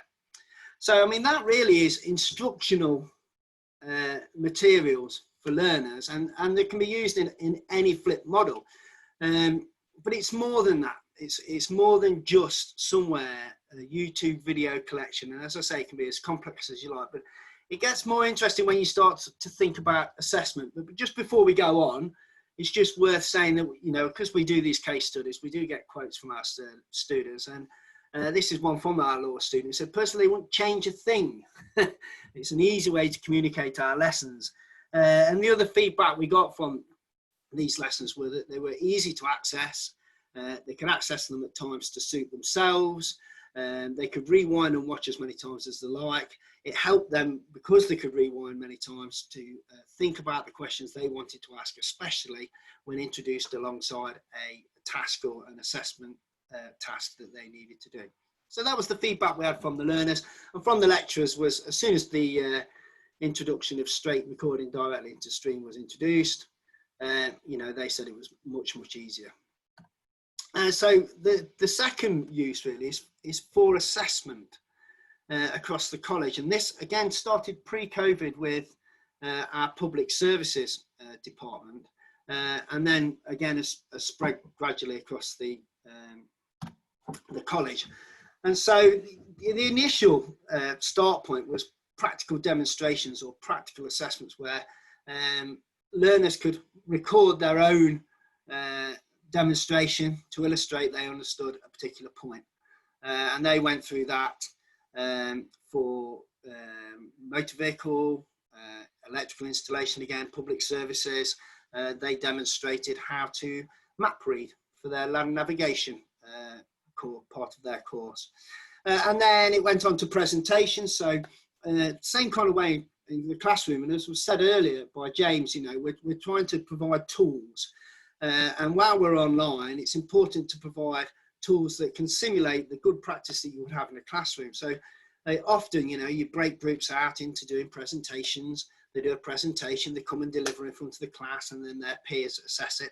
So again, within Microsoft Stream, that's what's been happening there as well. And then more recently, as part of evidence, our motor vehicle and electrical awarding bodies have said that they will accept a professional discussion as evidence that somebody understands the practical task of whatever it is, whether it's, I don't know, wiring in a consumer unit from there. And they've been done from Microsoft Teams, quick phone call, recorded, the discussion, and then it can be downloaded and sent off, or just shared a link, depending on how the awarding body wants that sharing. And then explanation of concepts. Again, public services, they did a big thing about leadership, where they had to do a written body of work, and then they explained it in a live video, and they really enjoyed that. And I think the things about that is that, you know, this is a space for formative and summative assessment, with, you know, spaces online for feedback, You can do that in a comment, very much in the same way as YouTube. You've got your comment spaces. That could be a link to another stream video that the lecturer's recorded. It might be something that they're feeding back in one of the other tools that we've got available. But again, it's, you know, you can provide feedback in terms of, and then self-assessment. You can use it for reflective journals. They can just simply record that journal, whereas traditionally, you know, when I did care, you know, I had to write out my journal every week, but we could just do it as a blog or a vlog. And we've talked briefly about peer review. So again, sharing amongst groups, and then collaborative experiences. Public services, again, is the example that jumps to mind. They got all their learners to use their phones, and each learner held the other person's phone, recorded it, uploaded it, and their assessment was online. They did group work to get together and did the presentation, then recorded the presentation. So there was loads of different ways you can work. And with Microsoft, same as Google, the documents are collaborative, so they could produce that PowerPoint together in an online real scenario. So what do our learners think of the online assessment? So this is one quote we've got: "The idea of streams is good. I like the process of talking about your work." They feedback that they like the fact that it gives them a different media to produce evidence. They've got less written work. Very keen in some of our vocational areas for that, to reduce the amount of written work. And then from our staff, the feedback was, and this was from sports, that it significantly improved the objectiveness of their self-reflection, because instead of remembering something that happened, they were actually watching and then feeding back on that, and they were watching multiple times and thinking about what they'd done and how they'd achieved it. So it was, you know, that was quite important from that, and the speed. So, and then really just some pros and cons that we picked up on: easy to produce, closed captions are there, although beware. Easy to share and embed, reduces written evidence, easy to add self and peer assessment commentary. Integration, we're not really fully utilising trending videos and group channel tagging at this point, but we are thinking that in terms of enrichment, this could be something that we work forward. And within my own department, we do a quick glance video, because Microsoft seems to be releasing a new update every other day. So we just say, oh, new feature, and we just do a quick glance video for that. And then the cons are the bandwidth. Obviously, you've got to make sure you've got enough bandwidth or data to do that. In the classrooms, we make sure our students are connected to our EduRoam. The closed captions vary in accuracy, and it is worth just double checking them, especially, as I say, if you've got a strong accent or you're a bit of a mumbler like myself. And then, other than the fact you can trim the start and the end, there's no actual editing software within there. So at this point, that's not happening. And the other thing I noticed the other day is that unlike the rest of the suite, you can't blur your background. So obviously you've got to be aware of your surroundings. And that's pretty much it for our journey so far. We're finding new and out of the box ways of using this every day. So, and our staff, you know, are embracing it more and more. But I would love to take some questions if anybody's got any. We do have a few, actually. Yes. First of all, on the Q&A, Dan, with Ivan, I should say, says, how easy is it to share videos on streams for external quality assurance purposes? Well, streams is mostly focused internally, and we found that our external people want us to upload to their platform. So it's easy because you just download it and then re-upload it to what they're after. That's our experience so far.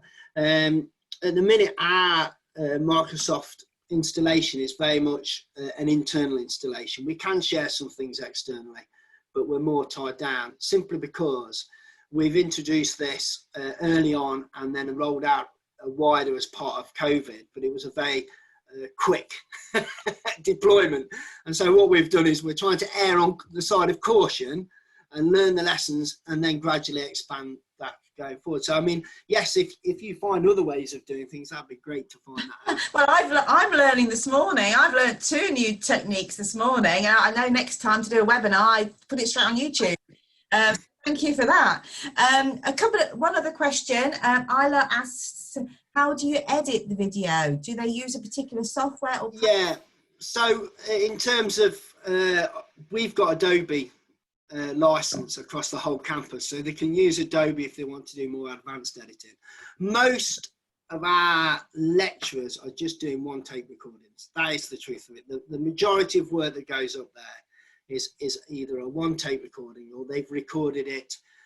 For example, we were using, some lecturers were using Screencast-O-Matic in a similar manner, because it just gives you some extra options.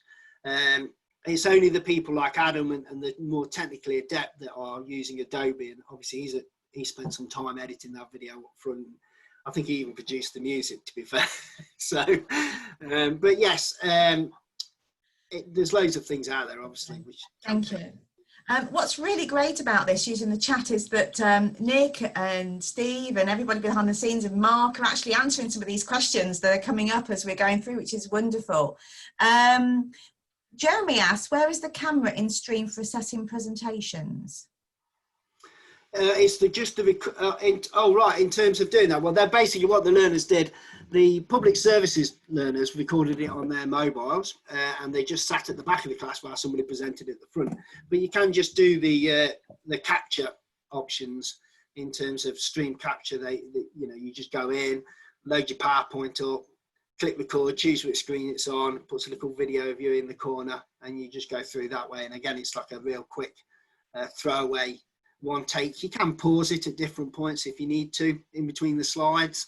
But yes, it's a quick throwaway one take. And I've found myself using that loads to answer technical questions. So we've just done open day in Zoom, and I've just done loads of things that they need to know about Zoom, just as real quick bite-sized throwaway videos that, once our open days are over with, they're going to throw those away and we'll never need them again. Wonderful. Thank you so much, Dan. Really interesting to see how Loughborough are using this. That's wonderful. Thanks all for listening. Oh, great. Thank you so much. I'm just a little bit aware of time, and I'm just so thankful to welcome our next guest to the event this morning. Looking at more of a work-based learning slant. I'm very passionate about employee engagement and apprenticeships and working with the work-based learning teams. I'm delighted to have on board this morning Susanna Lawson from OneFile. Susanna is the Chief Executive of OneFile. Susanna, are you there? Yes, I'm here. Thanks, Karen. Oh, good to see you. Good to see you. Thank you so much for spending some time with us this morning. You're very welcome. Sharing on how OneFile has really supported stakeholders through the recent times, I understand. Yeah, great. I'm just going to share my screen. Can everybody see that? Yeah, I can see that. That's fine. Okay, lovely. Let's just start that off. Okay, so thank you everybody for inviting me here today. I'm really sorry I haven't been able to, I fully intended to sit on the whole conference, but I have asked Karen if it's been recorded because I'm dying to see all the good practice that you're sharing. But unfortunately, I got called into an emergency meeting this morning. So for those of you that don't know me, I'm Susanna Lawson. I'm CEO and co-founder of OneFile.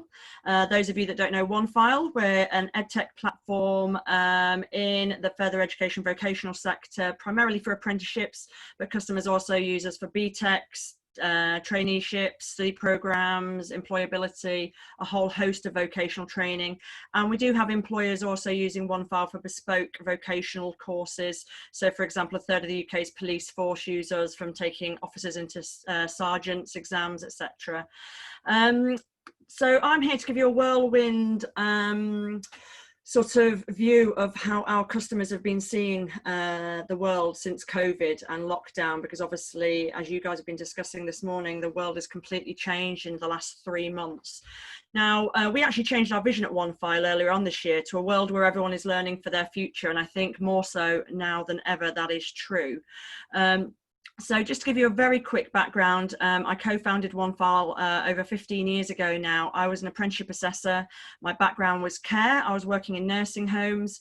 As a carer, I had to do vocational training, level 2 and level 3 myself. I became an assessor, a verifier, and I left to go and work for a private training organisation delivering apprenticeships nationally wide. So one of my nursing homes was based in Shropshire.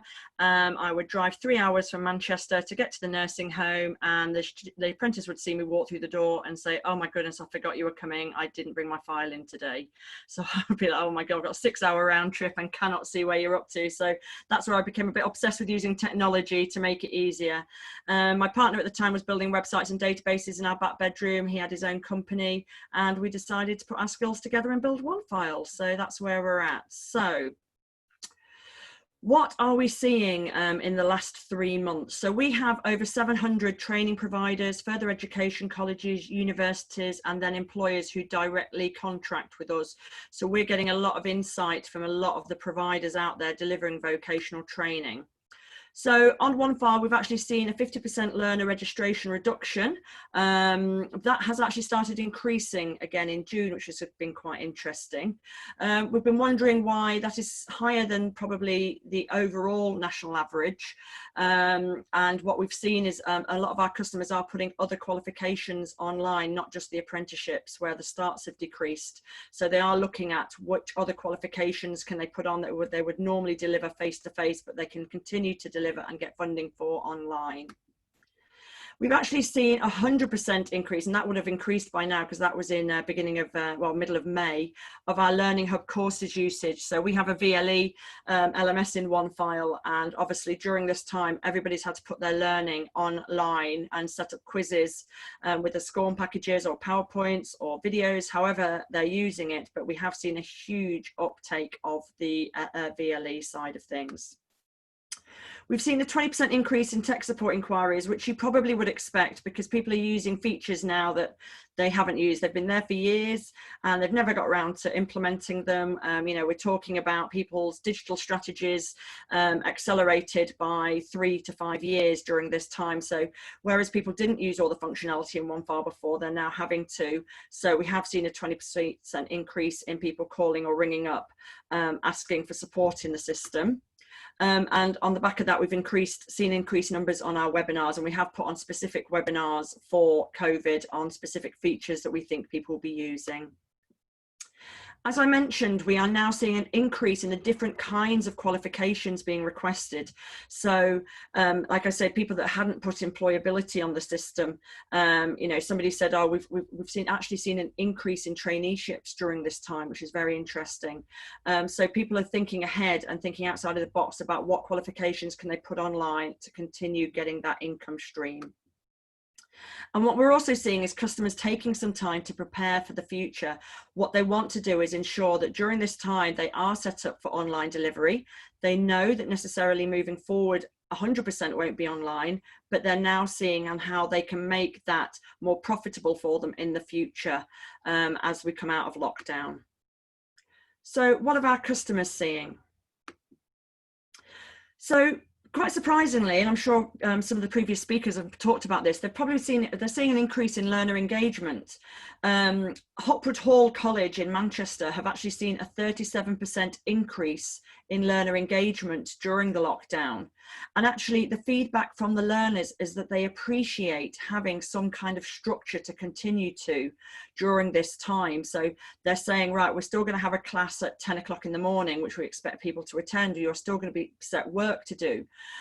You're 20% off the job can now be front loaded during this time, whereas people were saying during the work time it was incredibly difficult to get people off the floor to do their 20% off the job. You now have the time whilst you're furloughed or you're working from home in order to do that. So the customers are actually seeing that learners are incredibly engaged, and I overheard Dan talking about that as well in some of the feedback. And again, some of our customers, one of the quotes that they've had was, "This online learning's all right, isn't it?" From learners. They had no idea before. They were just used to going to the college or to the training provider. Our customers are actually seeing an increased employer engagement as well. So a lot of the line managers might be working from home. So, when I used to, again, go into nursing homes, I'd be chasing the employer, the line manager around with a paper copy of the review, trying to get them to sign it off. And you wouldn't always, they might not always be on shift. So they're able to now, using Teams or Zooms or, another video conferencing, set an appointment for the employer. And because the employer now has that downtime to be able to talk and be engaged and informed about the learner's performance and the progress, they are now taking more interest about what is happening and about how the learners are learning and what are they doing during this time. So that's been a fascinating turn. A lot of customers are now starting to identify more resilient sectors for the future. So obviously hospitality and tourism at the moment might be looking a little bit shaky moving forward. So they're identifying areas like digital marketing, leadership and management. Where are the areas that, should there be a second or a third wave, they won't be as hit as hard? Very interestingly, using a more diverse resources, and again, catching the end of Dan's talk just then, some of the video resources that people are able to build, they're spending time now being able to build those resources and find more resources, maybe using YouTube or other areas to look around and not just do what they used to do. They're looking at different ways of delivering and engaging. They're aware now that whilst the learner is at home, you're now up against Netflix, you're now again up against, you know, their gaming systems. It's not like having them in a classroom where they have to pay attention. So they're having to find new diverse resources to engage the learners for their learning. Interestingly enough, a lot of learners are reporting increasing resilience and confidence during this time. There's been a lot of help with our customers supporting with mental health and well-being during this time, putting on sessions to support that. But what they're doing is they're also measuring that. So how confident are you feeling at the moment? How resilient are you feeling? And they're actually seeing an increase, whereas, you know, there has been a lot of talk about confidence decreasing during this time and well-being. So that has been fascinating. They're actually seeing completions going through. So learners are completing, they are completing EPA where possible remotely, which is absolutely fantastic. So, you know, when they are able to return to the workplace, they will be qualified, which again is increasing that confidence for them when they return to the workplace. And as I said, our customers are looking at opportunities to change the way of working, which in turn will make them more profitable when they come out of lockdown. So ways of working where historically and legacy they've been driving out to see learners just because that's the way it's always been done. They're now looking at ways that they can do more remotely. Obviously, some of it will still need to be done face-to-face, you know, because that is an apprenticeship. But what can be done online, and the learner is, and the employer is happy with that, can it be done online? And what they've also, like I said, they're looking at ways of becoming more profitable.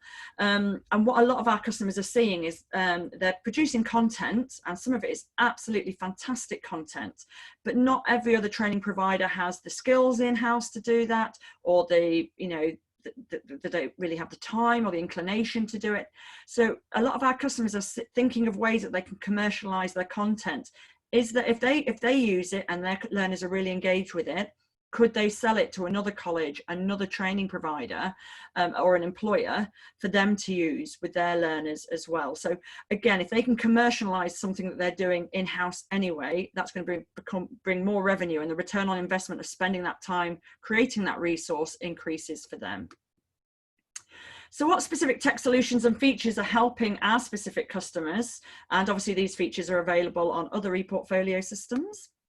The remote review. So obviously, whereas before they might have driven out every 10 to 12 weeks to do the review as part of their visits, that's all being done remotely now. Again, having the conversation about what's been achieved over the last 10 to 12 weeks, where they're up to and what the plan is for the future. And obviously having that tripartite conversation with the employer. Remote enrolment has become more essential than ever. So being able to sign up. So if there are employers out there that are recruiting, how are you doing your enrolment with those apprentices and those employers? Can it be done remotely, or are you having to send paperwork? LMS VLE for remote learning, many systems out there, putting your learning online. Again, Karen, I overheard you saying about, videoing the webinars and then uploading those for later. Again, that's what many of our customers are doing now. They're then also looking at the webinars and breaking it into bite-sized chunks, uploading it into an LMS or a VLE, and then putting a quiz to it. So you've watched this webinar, here's a chunk of it. What did you learn during this? And putting some quiz questions associated with that. Obviously, where would we be right now without Teams, Zooms, Skype? Not so much anymore. I have no idea how my business would have run without Teams over the last 3 months. But again, setting up one-to-ones with learners, setting up classrooms with learners, and brilliant ability to be able to record those now. So if anybody can't make it or can't make the whole session, or they want to recap over it later, they can do in their own time. Personalised planning, and there's a lot to be said obviously for template learning and having, if you do have a classroom of learners, but obviously each individual learner needs to have, maybe some personalised stretch and challenge, or personalised support. So again, just ensuring that whatever planning you do, if you do have a template, especially in this situation where you don't have the classroom and the face-to-face questioning, to have the ability to do that. Annotated feedback, to be able to give very personalised, detailed feedback. So again, what they're finding is because they're not able to give feedback face-to-face anymore, it needs to be a lot more detailed, it needs to be specific, it needs to be precise at the point of entry. So that's something that the customers are really sort of seeing benefit from. QA sampling, again, if you are obviously all going to be remote, how are you going to be able to sample the classroom delivery? How are you going to be able to sample the work that's being delivered, or the marking of that? So again, having an online cloud-based system, whatever that may be, recording the training sessions does allow other people, your line manager or your peers, being able to quality assure that and make sure that everybody is working at the same level. An interesting one in OneFile, which I never saw coming actually during COVID, was the announcements feature in OneFile. So we have it was first developed because customers said they wanted to make announcements to the learners. So, have a nice holiday, or don't forget to read this new policy that we've got at the college or the training provider. But actually what our customers have been using during this time is for an announcements, sort of motivational announcements to the learners from maybe the principal, the vice principal, or more senior people from the college or the training provider. And actually the feedback has been really fantastic. Number one, from the learners, but also from learners' parents, saying that they also appreciate the learners having, having that motivational, statement from the senior person of that organisation. And like I said, it was never designed for that in mind, but it seems to be working really well now. And just quickly, just coming soon. So just within OneFile again, there's other softwares out there, but for us specifically, there's full team and Zoom integrations coming, an improved enrollment solution based on the feedback from our customers, improvements to our VLE. We are having Reimagining Apprenticeships post-COVID webinars, which I'll send Karen, which all of you guys will be more than welcome to attend. And basically that's speaking to some of our customers that are really thriving during this time, and they're really looking to the future and how they're going to be delivering differently in the future. So like I say, you're all more than welcome. There's a college one, there's an independent training provider one, there is a university one, and an employer one. And just finally, we have an RPL FC. That's not a football club, that's a funding calculator.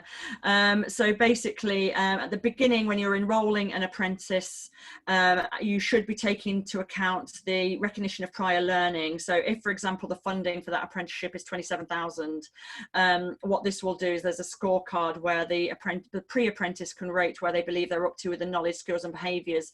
And in the background, you've been able to put in as a training provider or a college the cost delivery of each aspect of the knowledge, skill and behaviour. So as the learner says they've already achieved it, or they feel they have that knowledge, it can adjust the funding to say, well, it was £27,000, but you should only be charging £26,500. So that starts the conversation for negotiation with the employer, but it also gives you that robust audit trail for ESFA audit after that.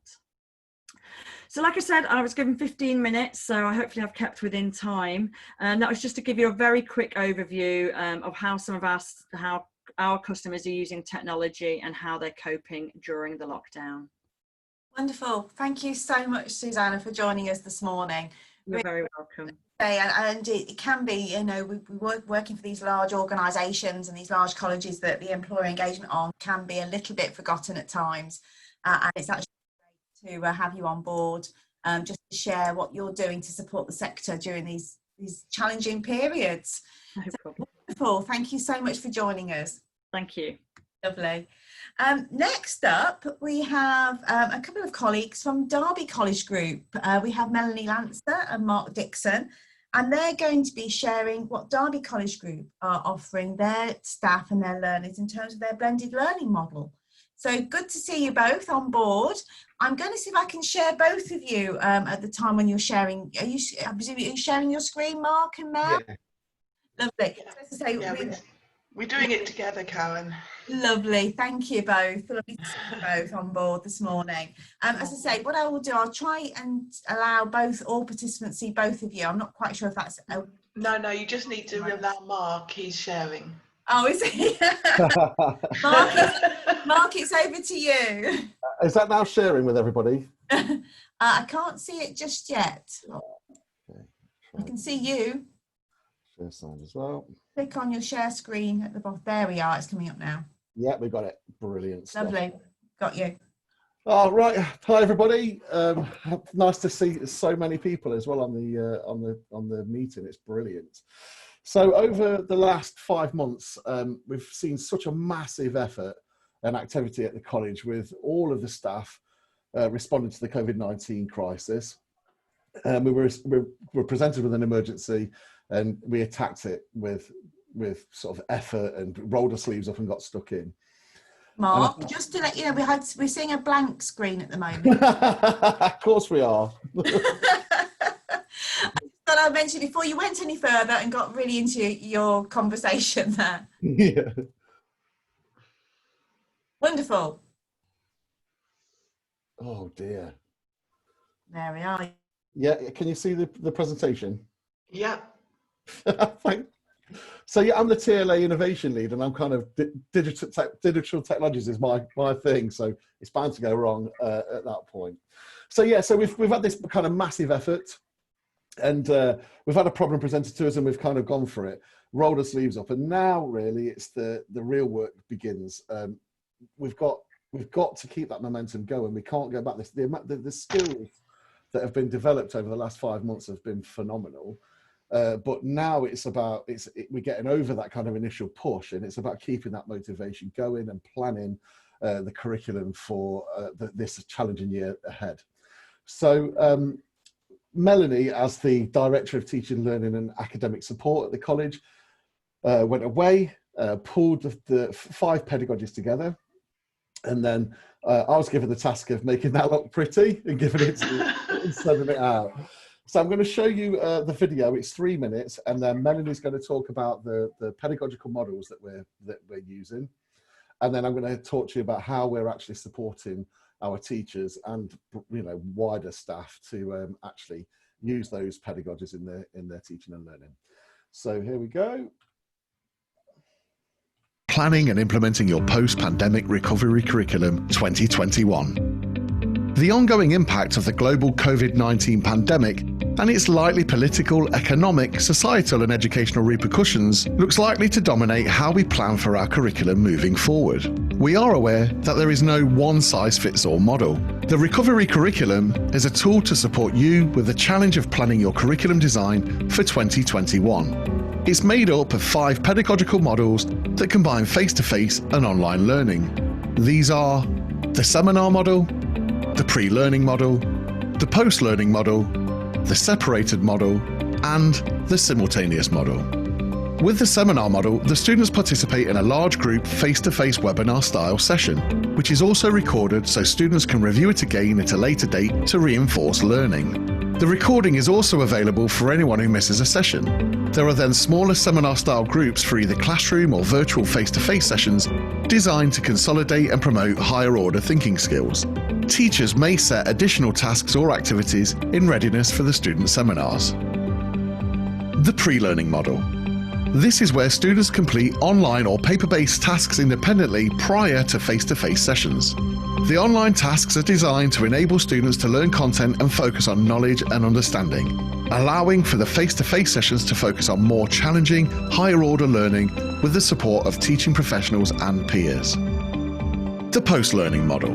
The post-learning model is likely to mirror your traditional sessions with students engaged in face-to-face tasks and activities to learn new knowledge and skills in a supportive environment. This is followed with students working independently outside of the session on online tasks and activities. Students will need to evidence that they have completed these tasks, and teachers will need to provide feedback on this work, which can be individual or whole class. The separated model. Here, the curriculum is divided into two separate segments: online learning and face-to-face learning. Face-to-face sessions could be focused on practical learning which cannot easily be taught remotely, or those topics which the curriculum teams know their students struggle with. The online segment can focus on theory content and will require some teacher support, assessment and feedback, and the learning can be reinforced and formatively assessed in face-to-face sessions if planned for carefully. The simultaneous model. This is where cameras and microphones in classrooms enable some students to engage in a face-to-face session and some students join that same session virtually, so the two learning communities learn simultaneously. This could be suitable for mixed method lessons with teacher delivery to all and in-class students working collaboratively with virtual students on classroom tasks at the same time. And the lesson can be recorded for students to review asynchronously. These learning models provide you with a framework for discussion in your teams as you work together in planning and implementing your post-pandemic recovery curriculum for the year ahead.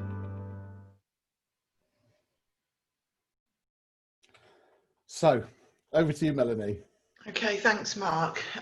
So we started this by thinking about what we might know about our students next year. There are very few certainties in the 2021 curriculum, but we do know that our students are likely to have a break in routine, a break in learning.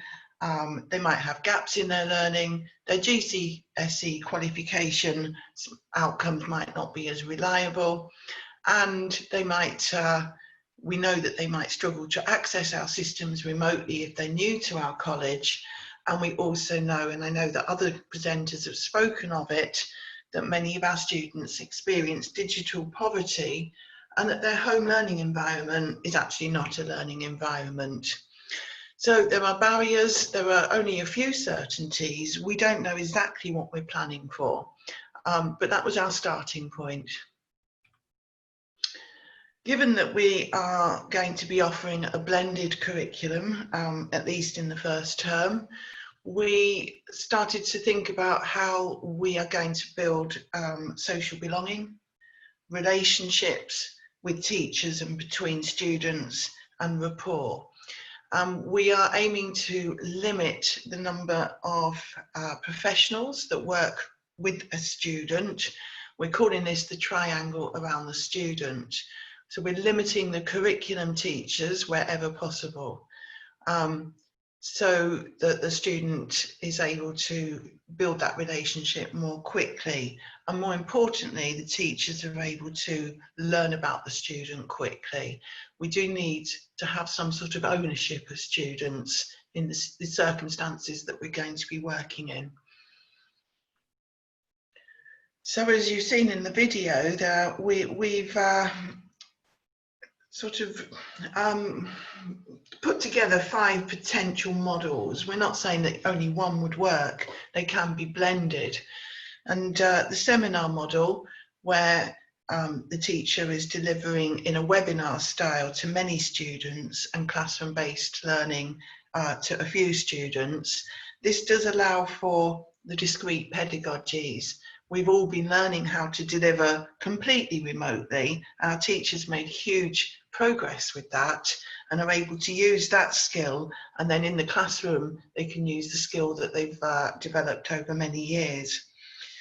However, you know, it is perhaps designed for an academic curriculum such as our A-level curriculum or our higher level learning. It can promote inclusion in the sense that we can offer sort of specific support. But we do worry about engagement in webinars because obviously, as others have said, some students just won't engage. They can be pre-recorded to open up that access. So those are the key things in this model. Pre-learning, you'll know this is flipped. For some reason, our teachers say, oh, we don't want to call it flipped, so we've called it pre-learning. So the students will do some work before the lesson that directly relates to what they do in the lesson. It promotes challenge, high order thinking, and it's purposefully planned. It also promotes social development because precious face-to-face learning will enable students to work collaboratively. It also, I think, symbolises high expectations of teachers of what students will do independently. But it does rely on good motivation and good study habits. And perhaps for our Year 2 students, we could get going with this, but we would be anxious of using this model in September with our new students of 16-year-olds who have perhaps not studied in any routine since March of this year. And we do know that there's been investigation into the neglect of our Year 11s, and this model might not work immediately. Post-learning model is familiar to everybody. It's easier to meet those inclusion needs.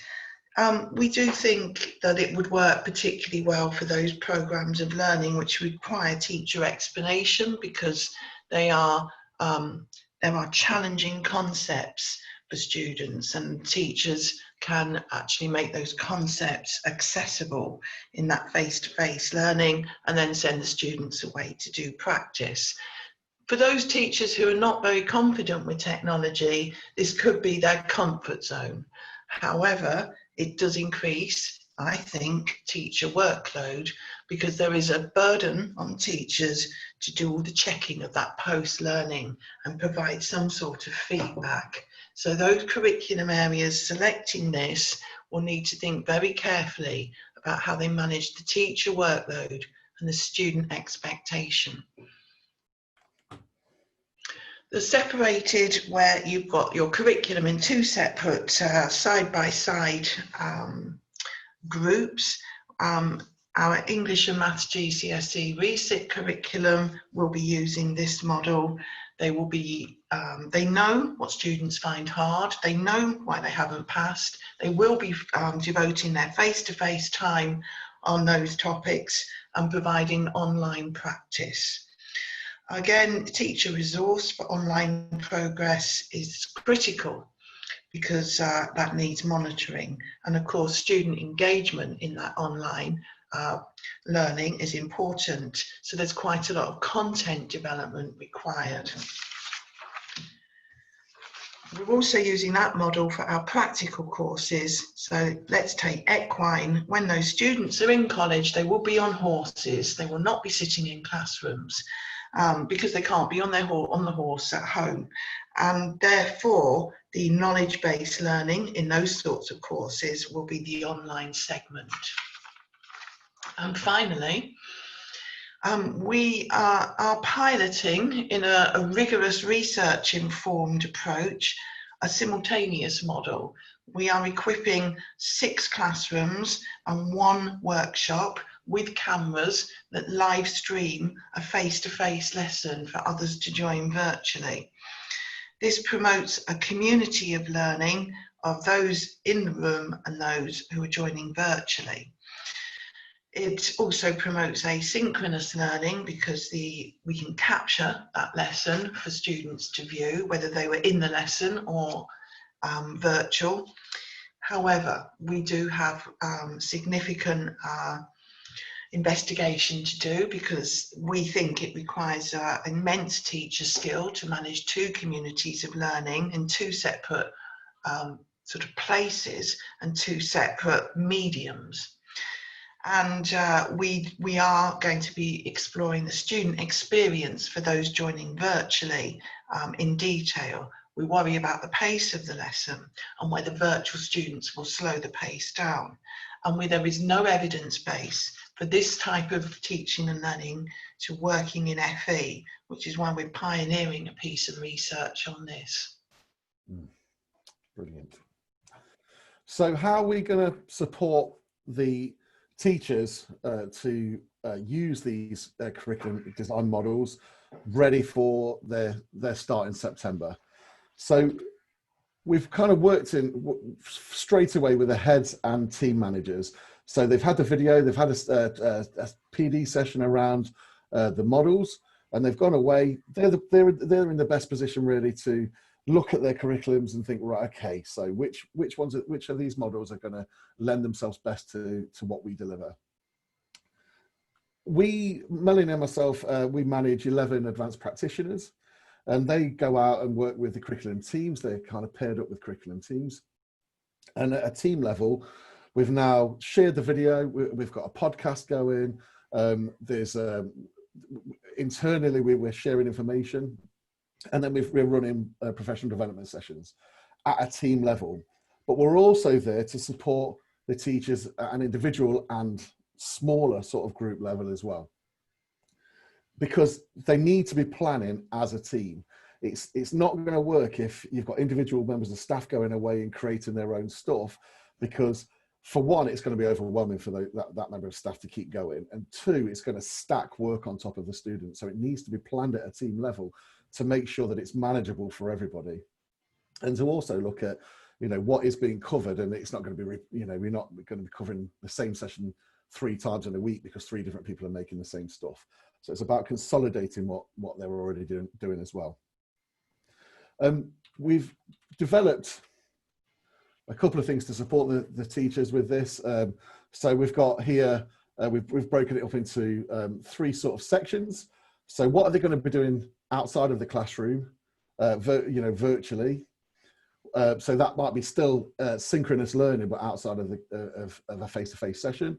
What will they do in the face-to-face session? That's going to be, it's so precious, that face-to-face time. It is anyway, but you know, in these kind of uncertain times coming into September, it's going to be even more precious. So we don't want to be taking that time up with somebody at the front delivering information. So if we can, we want to get that stuff done virtually or outside of the classroom. But then, and when things are getting kind of cognitively more difficult, you've got your teacher there to support you with that kind of work. And then we've got independent work, which we're looking at what parts of the curriculum can be then given to the students independently.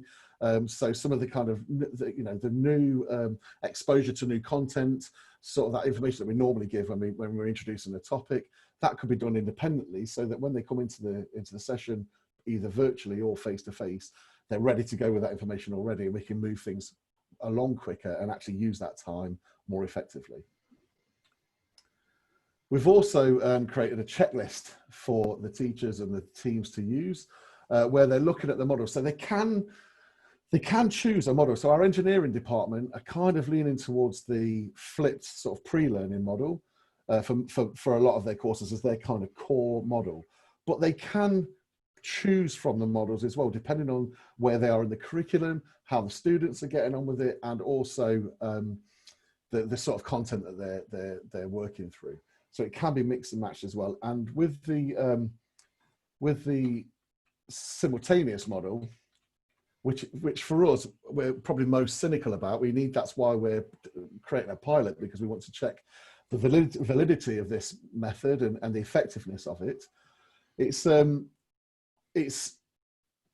We need to really see how that's working, and if anyone is negatively affected by this, because you've got to have access to the internet and devices to be able to be at home and not just be passively watching learning take place in a classroom.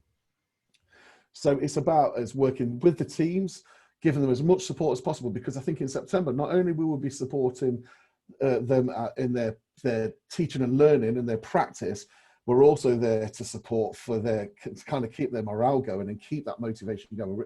I see it as we're in the trenches, really. We've had this big push of energy and activity, and now it's about, it's the new normal. We've got to keep going, keep trying, and have really regular review points to make sure that we can adapt, modify, and if necessary, completely change how things are being run, depending on how the students are progressing. So that is our 5 models for our recovery curriculum. Happy to take questions about it. It's a bit of a whistle-stop tour. Yeah, I'll stop sharing, and then we can, if there's any questions, we're happy to take them. Lovely, thank you, Mark. Tell you what was really interesting, there's some great things coming through on the chat, actually, just really about how other approaches are being done, things people are thinking of. They said some really positive comments as well about your slides. Would you be able to share those with us? I could point to the video, and I'm not sure, Melanie. Yeah. Is that okay, Melanie? Thank you. Yeah. Yeah, that would be really useful. The few people have mentioned, oh, can we share the slides? That's lovely. No particular questions coming through, not that I can see. Let me just check. No, can't see any particular questions.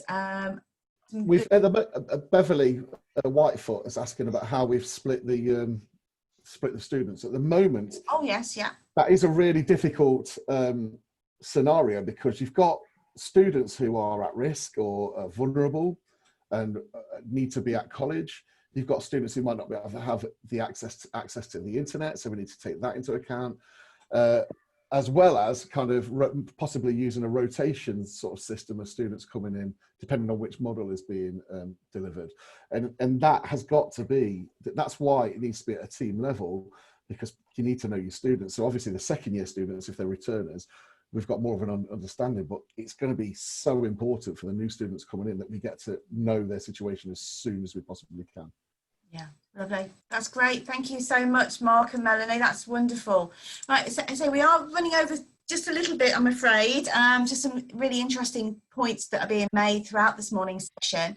Our next two presenters are Rob Whitehead from Leeds City College, and Brad Plowes from Barnsley. Now, Brad and Rob used to work together at Barnsley. Rob's diverted slightly.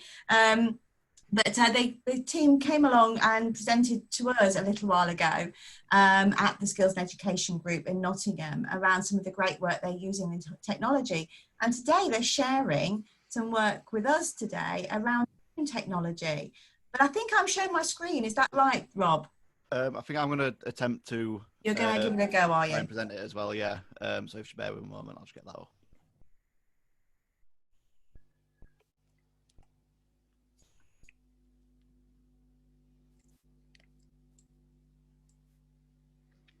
Is that... If not, Brad, I've got. I'm ready to go as well. Is my screen shared now?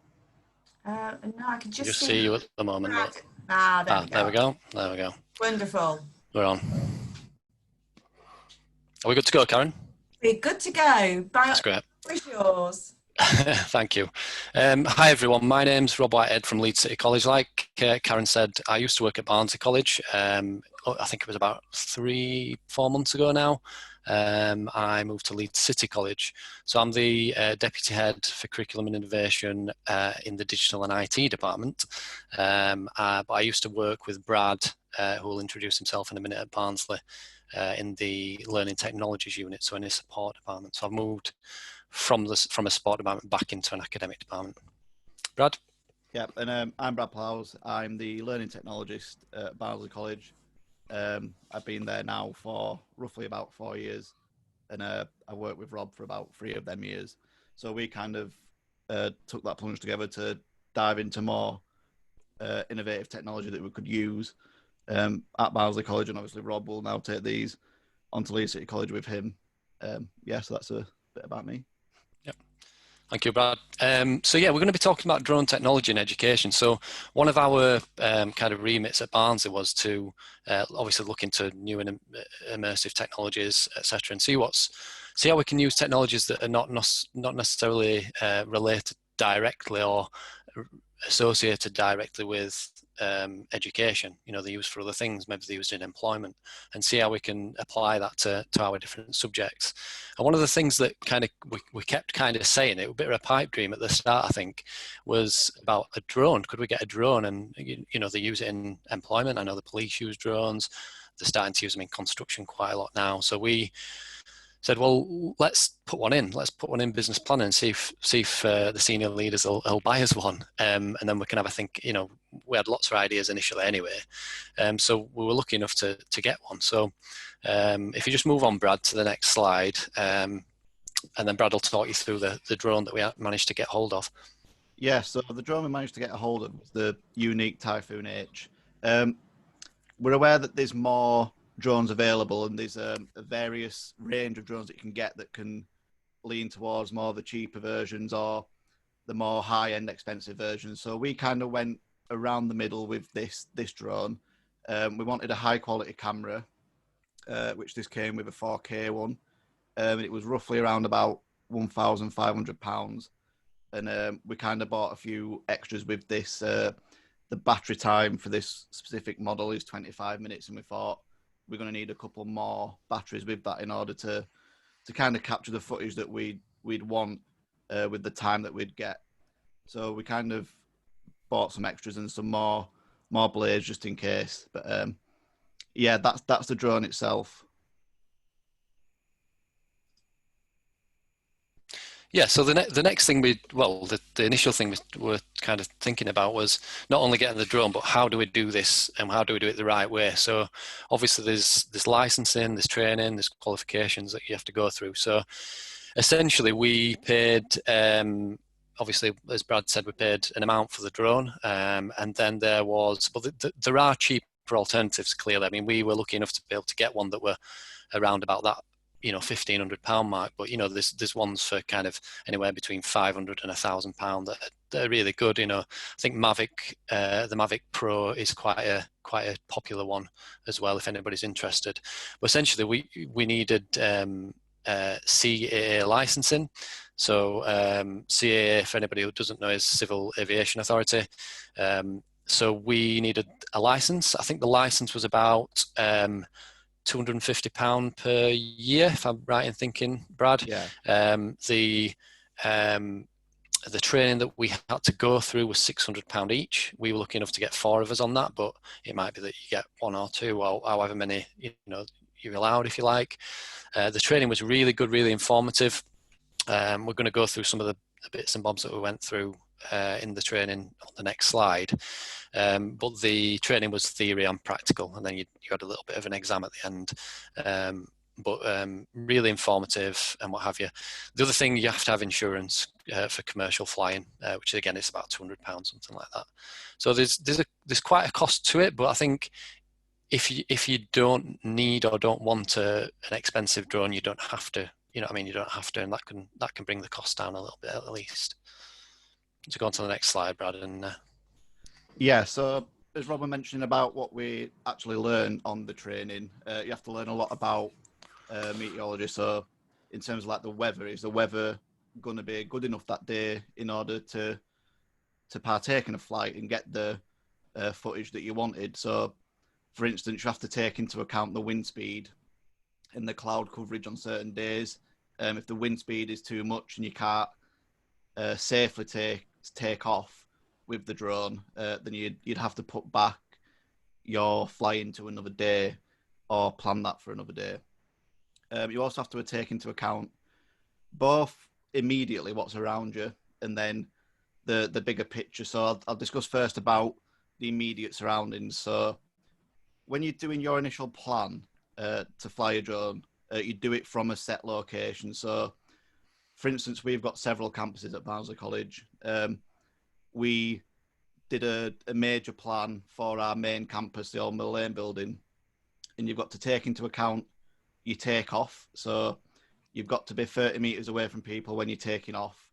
And then once you've successfully taken off, you've got to be 50 metres away from cars and buildings that are uninvolved in your flight process. So that can be changed by asking for permission. So for instance, if you were taking your drone to a local park and there were people dog walking around that was within the meters of what you was planning to take off, you could go over to them and ask them if you could have their permission to take off within that range of them, and you would then be allowed to take off. That can come down significantly, can be the feet in which you can take off from. And then the buildings as well. So for instance, if you've got a company over the road from you, you can go over there and ask them, are we okay to fly the drone? We're getting some footage. We're not directly involving you. We're not directly filming your building, but the drone may come within that distance that you would need the permission for. And if they say no, as long as you keep 50 meters away from their building or property, that's fine. So once you've sorted your immediate range out, you then have to take into account that the speed your drone can go and the battery life, as this is what we call a flyaway. So if your drone was to disconnect from your controller and just head for the hills and fly as far as possible, you've got to take into account exactly what's around you. So for instance, there might be restricted fly zones or no fly areas. So we've been in Barnsley, for instance. Our drone has 25 minutes of battery and it can travel up to 70 kilometers an hour, which would give us an estimate of about a 19-mile radius of how far it can fly away. So within that radius, we've got Doncaster Airport, we've got Wakefield Prison. So if our drone was to fly off in the direction of Wakefield Prison, we would have to contact them and tell them that, look, you've got a drone coming your way, there's no funny business going on, it's just a fly away, and they can be aware that that's going to happen. So once you've made a plan, as you can see on the slide on the right-hand side, we've got a radius of where it's going to go. Any restricted area, any helicopter pads, anything that requires notice if something's going to be flying over, you need to have every contact number and detail ready for just in case. So then you build up a major plan of everything that's going to be in that vicinity. Cheers, Brad. Okay, so we're going to move on to a couple of examples here. We have a fully functioning farm, or so we did have a fully functioning farm. Now I'm at Leeds, but at Barnsley, it's called Wigfield Farm. I don't know if anybody's visited. It's open to the public, etc. So part of this was, the first thing we did, I think, with the drone was work with the land-based staff, and they wanted to capture certain things that they have to cover in their curriculum. I think the video might be kind of jumping a little bit there, but they wanted to film as part of their curriculum a cow move from up above. So obviously they need to show students how to move animals from one field to another. They could see the number of animals to the ground ratio, and what's appropriate for that. So we filmed a cow move. It is a little bit juddery. I'm not sure if it is for everybody else, but just bear with it. So it is a 4K video. It can be a 4K video and what have you. And this shows from a different perspective, because obviously they can video it from on the ground, and that's one thing, that's great.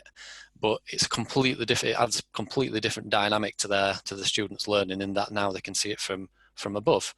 So that was just one. That was the first thing we did. So they used that in their classes.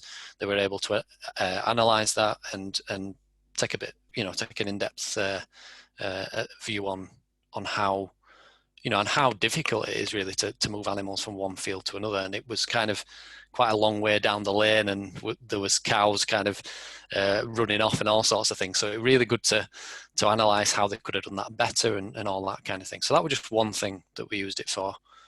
Do you want to go on to the next one, Brad? The sport one.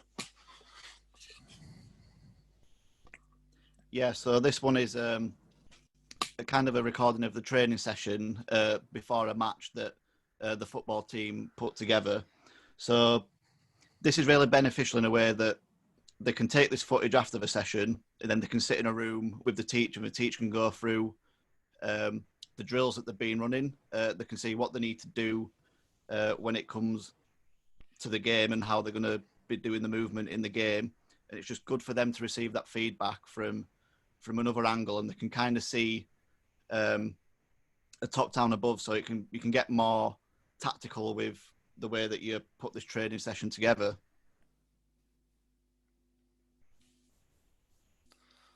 And then once you've got that training put together, this is a recording of the actual game, so you can see the effort that you put into the training and how that's coming out in a game type scenario.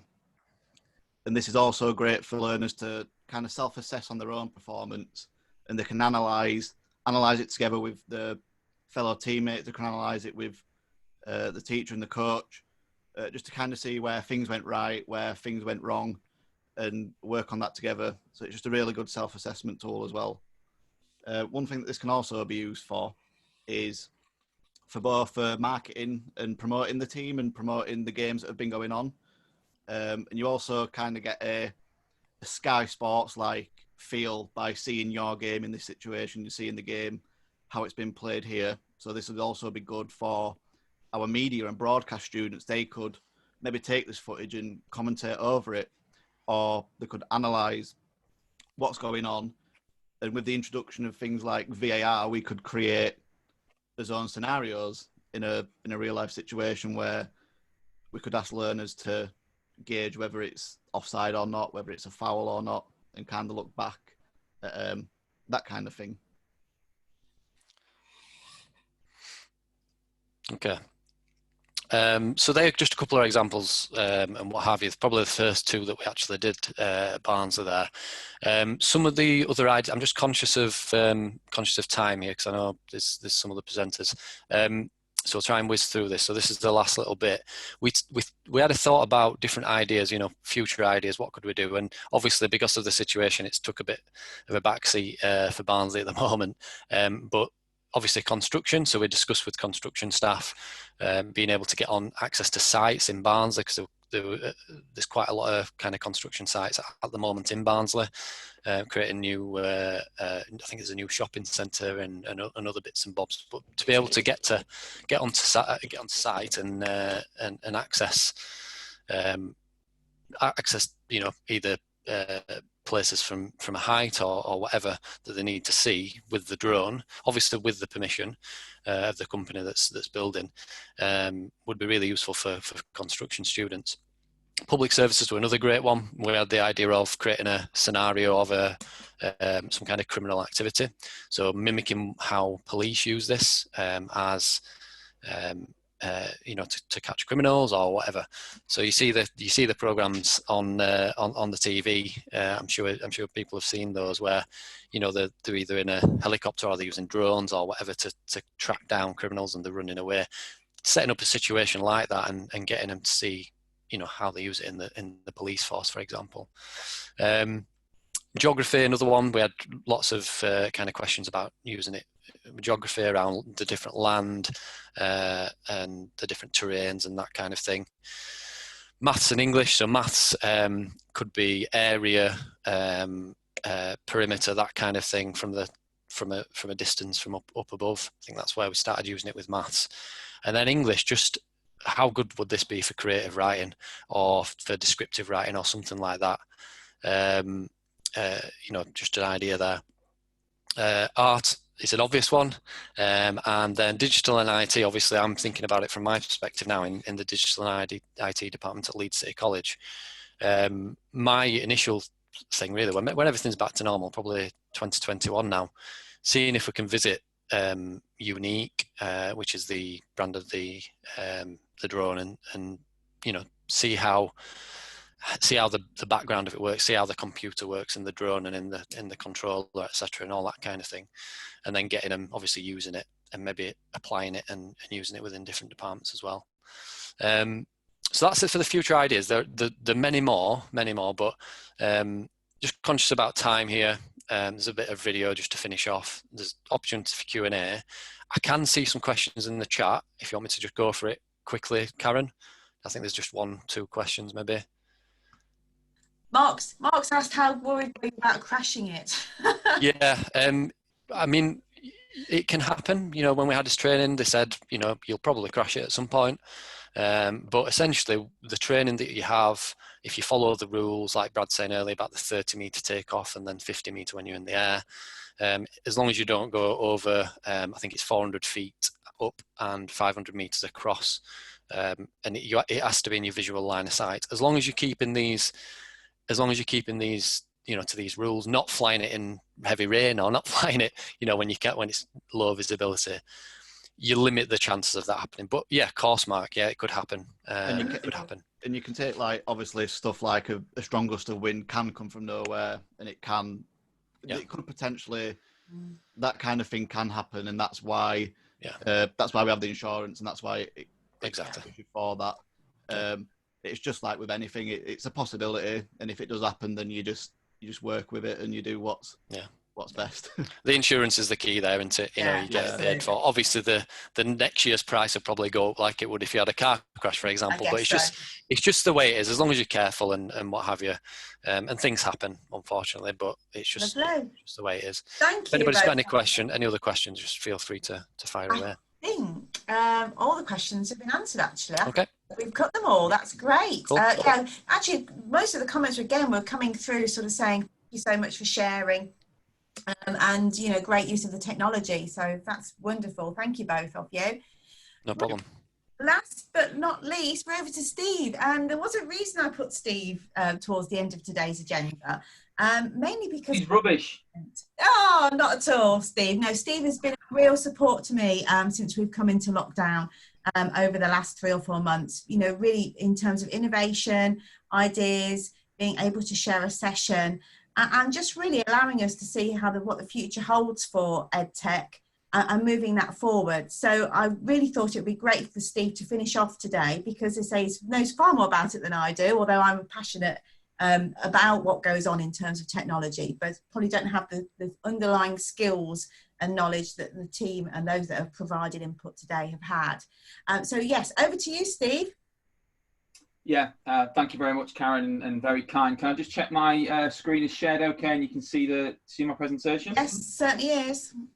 All right, and thank you. And just to say that all the sessions today have been just really, really interesting. I've literally enjoyed them all. There's been a few that were, you know, quite techy, and then really nice to hear Melanie and Mark bring in the pedagogy around what they're really trying to do. I thought that was really interesting. And obviously, Rob and Brad love the drones. I know when you brought them over to us, our chief exec nearly flew one off. So, you know, fantastic stuff. And I think it does lead into this final piece that I've got here, which is just a quick presentation around a recent article that I did around what seems to be 2 different camps at the minute. It's a bit of a fight. You're either in the red corner and you're in the evidence-based practice camp.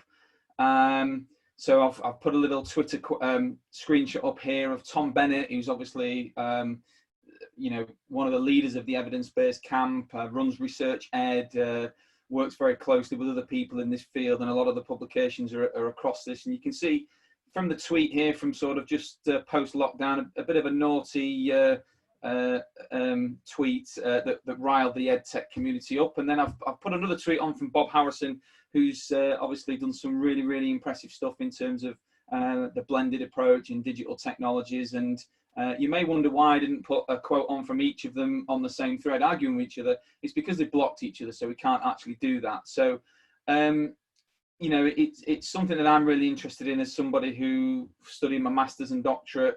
I think I've got an okay knowledge of evidence-based practice, but as a practitioner, I've always tried to use EdTech to enhance practice, and still do the same now.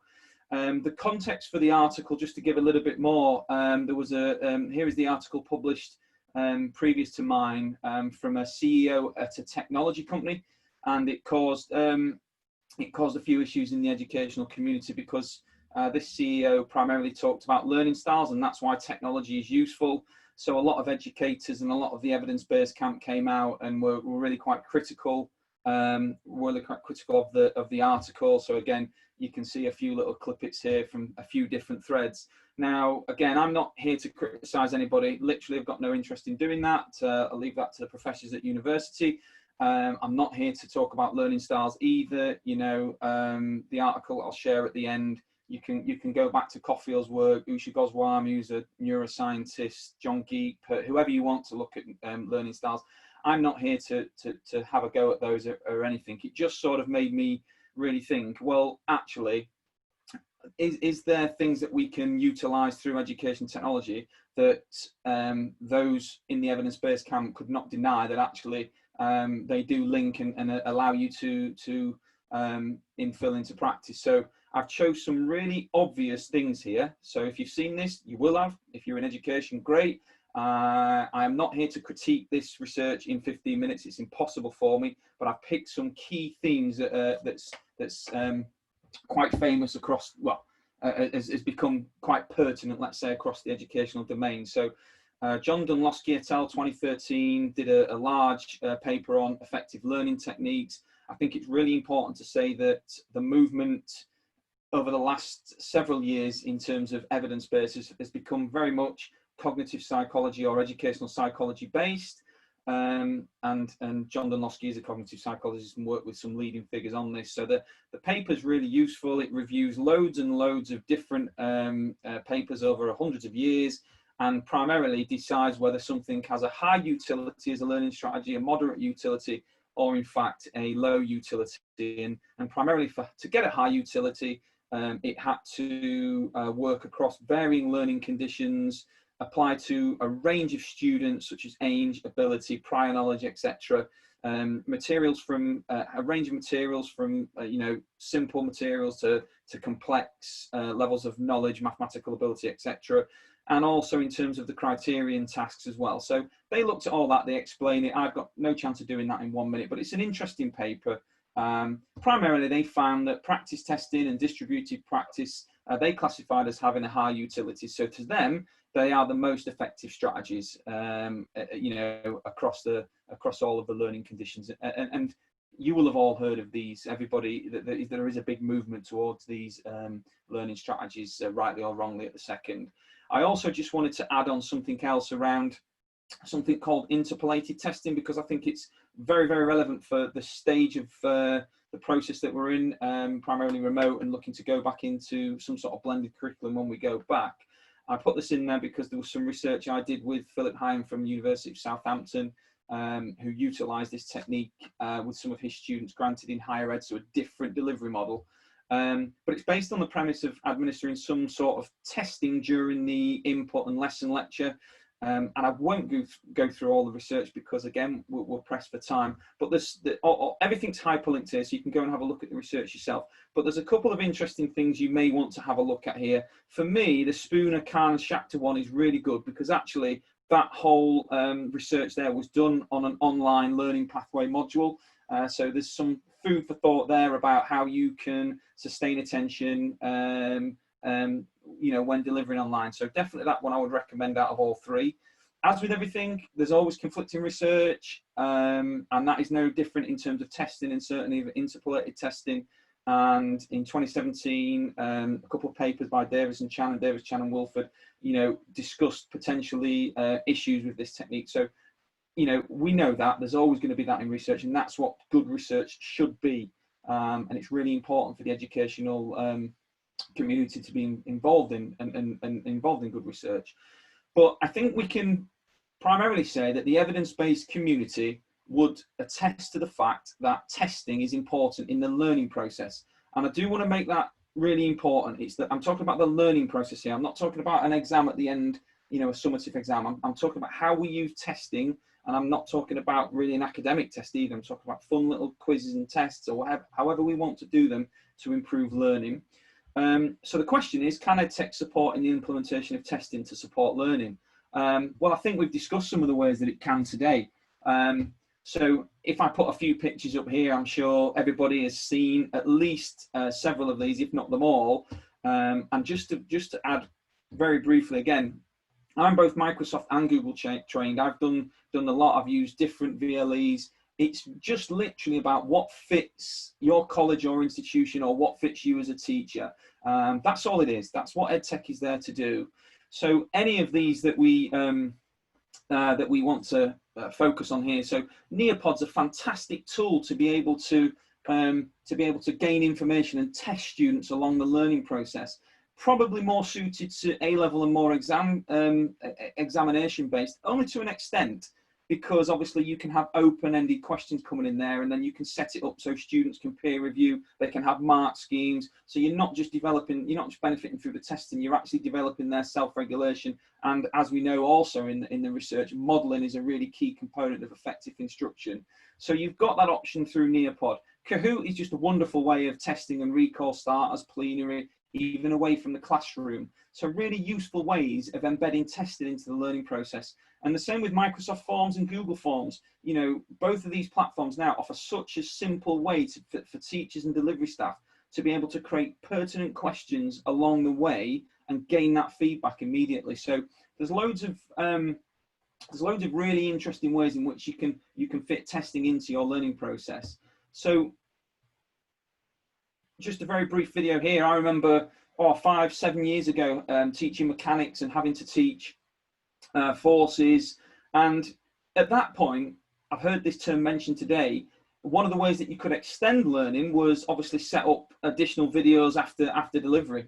Again, we've heard that today, and have your questions around that, and have it a way as extending some students past it. You can also, you could potentially, in a basic flip model, this could have gone out to the students before they come to discuss, before you come to go through the answer. So you flip the classroom, great, but we've actually moved way beyond that now. You know, this could all be embedded into a Nearpod, all be embedded into a Google form, and it just speeds that process up in terms of how I can actually test and then get that information back about where students are in the learning process.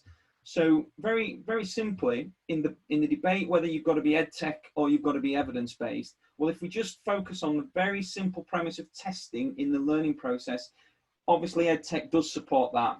It can be applied to a range of settings and programs and students. You know, it doesn't have to, testing doesn't just have to be for students who are going to be finally go through an examination. That's not what it's about. It doesn't have to be like that at all. And the fact that you can integrate videos that are really interesting, you can actually film students, upload them into your Nearpod, ask them questions about what they've seen there. I thought the brilliant things that Brad and Robert just mentioned there about how students would engage with that because they're involved in that process. That can also be done and embedded into your testing through this technology.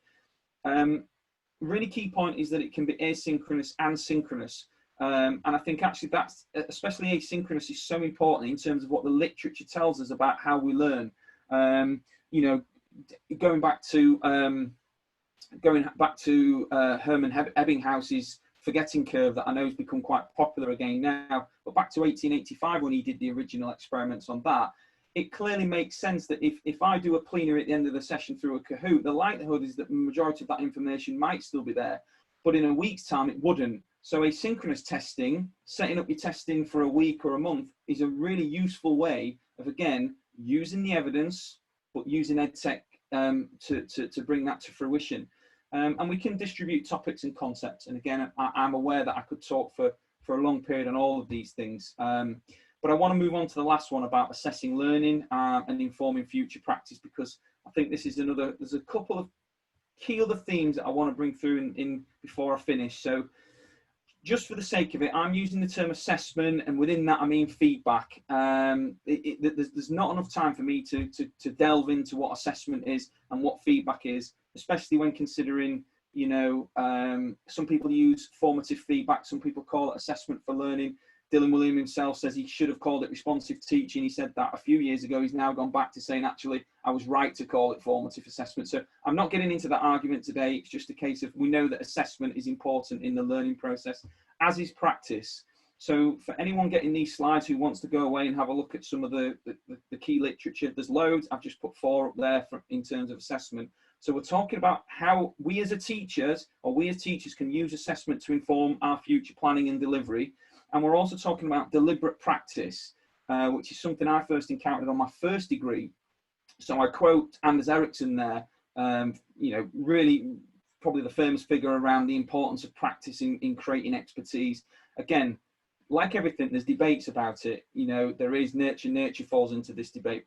You know, go and have a look. But the fact of the matter is, you can't contest the fact that practice is important for developing skills and or knowledge. You know, that is correct. Rosenshine's principles there have become very popular again following the research ed movement. So again, go and have a look at that. I think his 8th and 9th principle talk about practice, and again, it is important in the learning process. And when I do a longer version of this, I talk about the Polgar sisters, which is a story that when I tell, because it's me, people think I'm joking and I've made it up or I'm elaborating. It's a true story. So if you've got time, go and watch that YouTube video. You'll enjoy it. But primarily what we're saying is, can EdTech, you know, make assessment really quick? Yes, it can. Here, within 2 minutes, I've created a Google form. You know, straight away within the Google form, as the answers are coming in, I can see where my students are. I can go in and have a look more at the graphs and have a look at what they're telling us. It's so simple for me to be able to do that. Likewise, Microsoft Forms, Google Forms, so easy to use, all fit with the VLEs that you're using, export straight to a spreadsheet. So what a useful tool as a teacher to be able to assess learning through technology, both camps coming together, and to get this feedback straight away. I can see where I can see where students are, where I need to spend more effort, where students are doing well. I can signpost extension activities. I have that all in one place. It's all online too, so I can ask people to go back and repeat tests, etc. I can also, you know, I can actually differentiate my next lesson, whether that be online or in the normal face-to-face world that we've lived in for previous, I can actually do that for the information that I've got through the education technology. So it is really useful. Nearpod, again, just gives you fantastic ways to be literally, you press your report on your Nearpod, which is a fantastic product, and all of a sudden you've got the different aspects of feedback, including students, students' answers to open answered questions. What a fantastic way to be able to, for you to assess learning, but as you're coaching your students through, they can assess learning, and as I mentioned before, they can model answers, etc. So in terms of assessment and practice, it's such a useful tool. This is just Quizzy, again, just to highlight again how you can use and get that. You can assess learning and inform your future planning. It's really simple to do. So EdTech, assessment and practice, a couple of points. It's easy for delivery staff to assess learning to inform future delivery. And that is absolutely key. Fill the gaps, stretch students, go back to something, a concept they may not quite have understood. And that applies to, the great thing about this is it applies to all delivery formats. It's so easy now to be able to differentiate the tests that students are doing or the pathways. You know, I've mentioned Microsoft and Google Forms. Within Google Forms, you can actually have it that whatever students answer in the first few questions, it directs them through a different pathway. If they get these certain questions right, it directs them this way. If they get these questions wrong, it diverts them that way. It's a fantastic tool to be able to utilize in line with the research and evidence. And again, there, online assessment and materials give students opportunities to practice and reinforce skills. And I think the other key is that I've clearly not got time to talk about today, but the EdTech does give you as a tutor a really useful way to distribute questions or recaps throughout the year, which is so important in delivering across a whole range of different modes. And the final point is self-regulation and metacognition. We know also are quite big things now, and rightfully so. There's a lot of evidence that underpin that self-regulation and metacognition have a positive impact on students and are really positive as an intervention. Well, actually, this can be developed because they're having a look, they're peer assessing, but they're also self-assessing. They're identifying their strengths and weaknesses. They're identifying what they need to do to move on. So those ideas of metacognition can also be developed in a student. So it was very quick, and I appreciate I'm probably just over, but there is no need for them and us. There is no need to have an evidence camp and an EdTech camp. We can work together, even if EdTech is just seen as a tool to implement what we know is effective learning strategies. That's absolutely valuable. So I hope some of that is important, and it at least creates some debate and stops some of the arguments. I feel like saying to the, I feel like sometimes saying to them when I'm at the conferences or when I'm on Twitter watching it, they just need a little hug every now and then to say, it's not them or us. We're all together trying to give students, trying to improve the learning opportunities for students. And just to say, there's been some fantastic things today. When I share this, my Twitter handle, my LinkedIn, and my email is actually on the front page of this, first page of this, because as a sector, it's fantastic to collaborate, and if we can help in any of that with anybody across the sector, that would be great. So thank you very much. Wonderful, thanks, Steve. Lovely. Steve, you just stop sharing your screen. Wonderful. Everyone's back in the room. That's wonderful. I just want to really thank everybody today, and just what Steve ended there with was the key point. And I think we all have a passion for supporting students in the further education sector. And I think that's what we have a collaboration about, and that's what we want to do. And I think your last point there, we are here for the students, and whatever we can do to support that and our staff, then great. Yeah, so I'm really pleased I did leave your session to the end, Steve, because it's just put it all together really, really nicely. I just want to say thank you to all our presenters today. Some great sessions, loads of information. The session has been recorded. I'm hoping it won't corrupt on us, and we'll get it edited out to you as soon as we can, as fingers crossed in regards to that. But more importantly, I'm going to ask for a downloaded copy of the chat, because there's been some great information coming through, some great links as well, because I want to be able to share those with you. So do expect that to come through to you in the next, by the end of this week. What I will say, we're very, very keen to continue innovating ourselves. We want to know what you need and what support you require. So after this video or this webinar is finished, there will be a short survey. I'll send out the link in an email as well.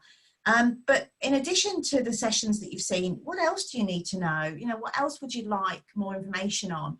Because that's what we're here for, and that's what I'm very passionate about, is supporting you who work in this great sector of FE. So on that note, I'm going to say goodbye to everybody. Thanks again to all our speakers today. Some really great input from all of you.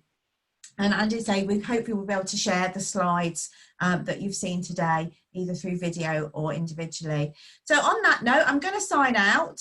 Bye all, and thanks again for supporting us today. Have a great afternoon. Karen, well done. Great summer. See you everybody.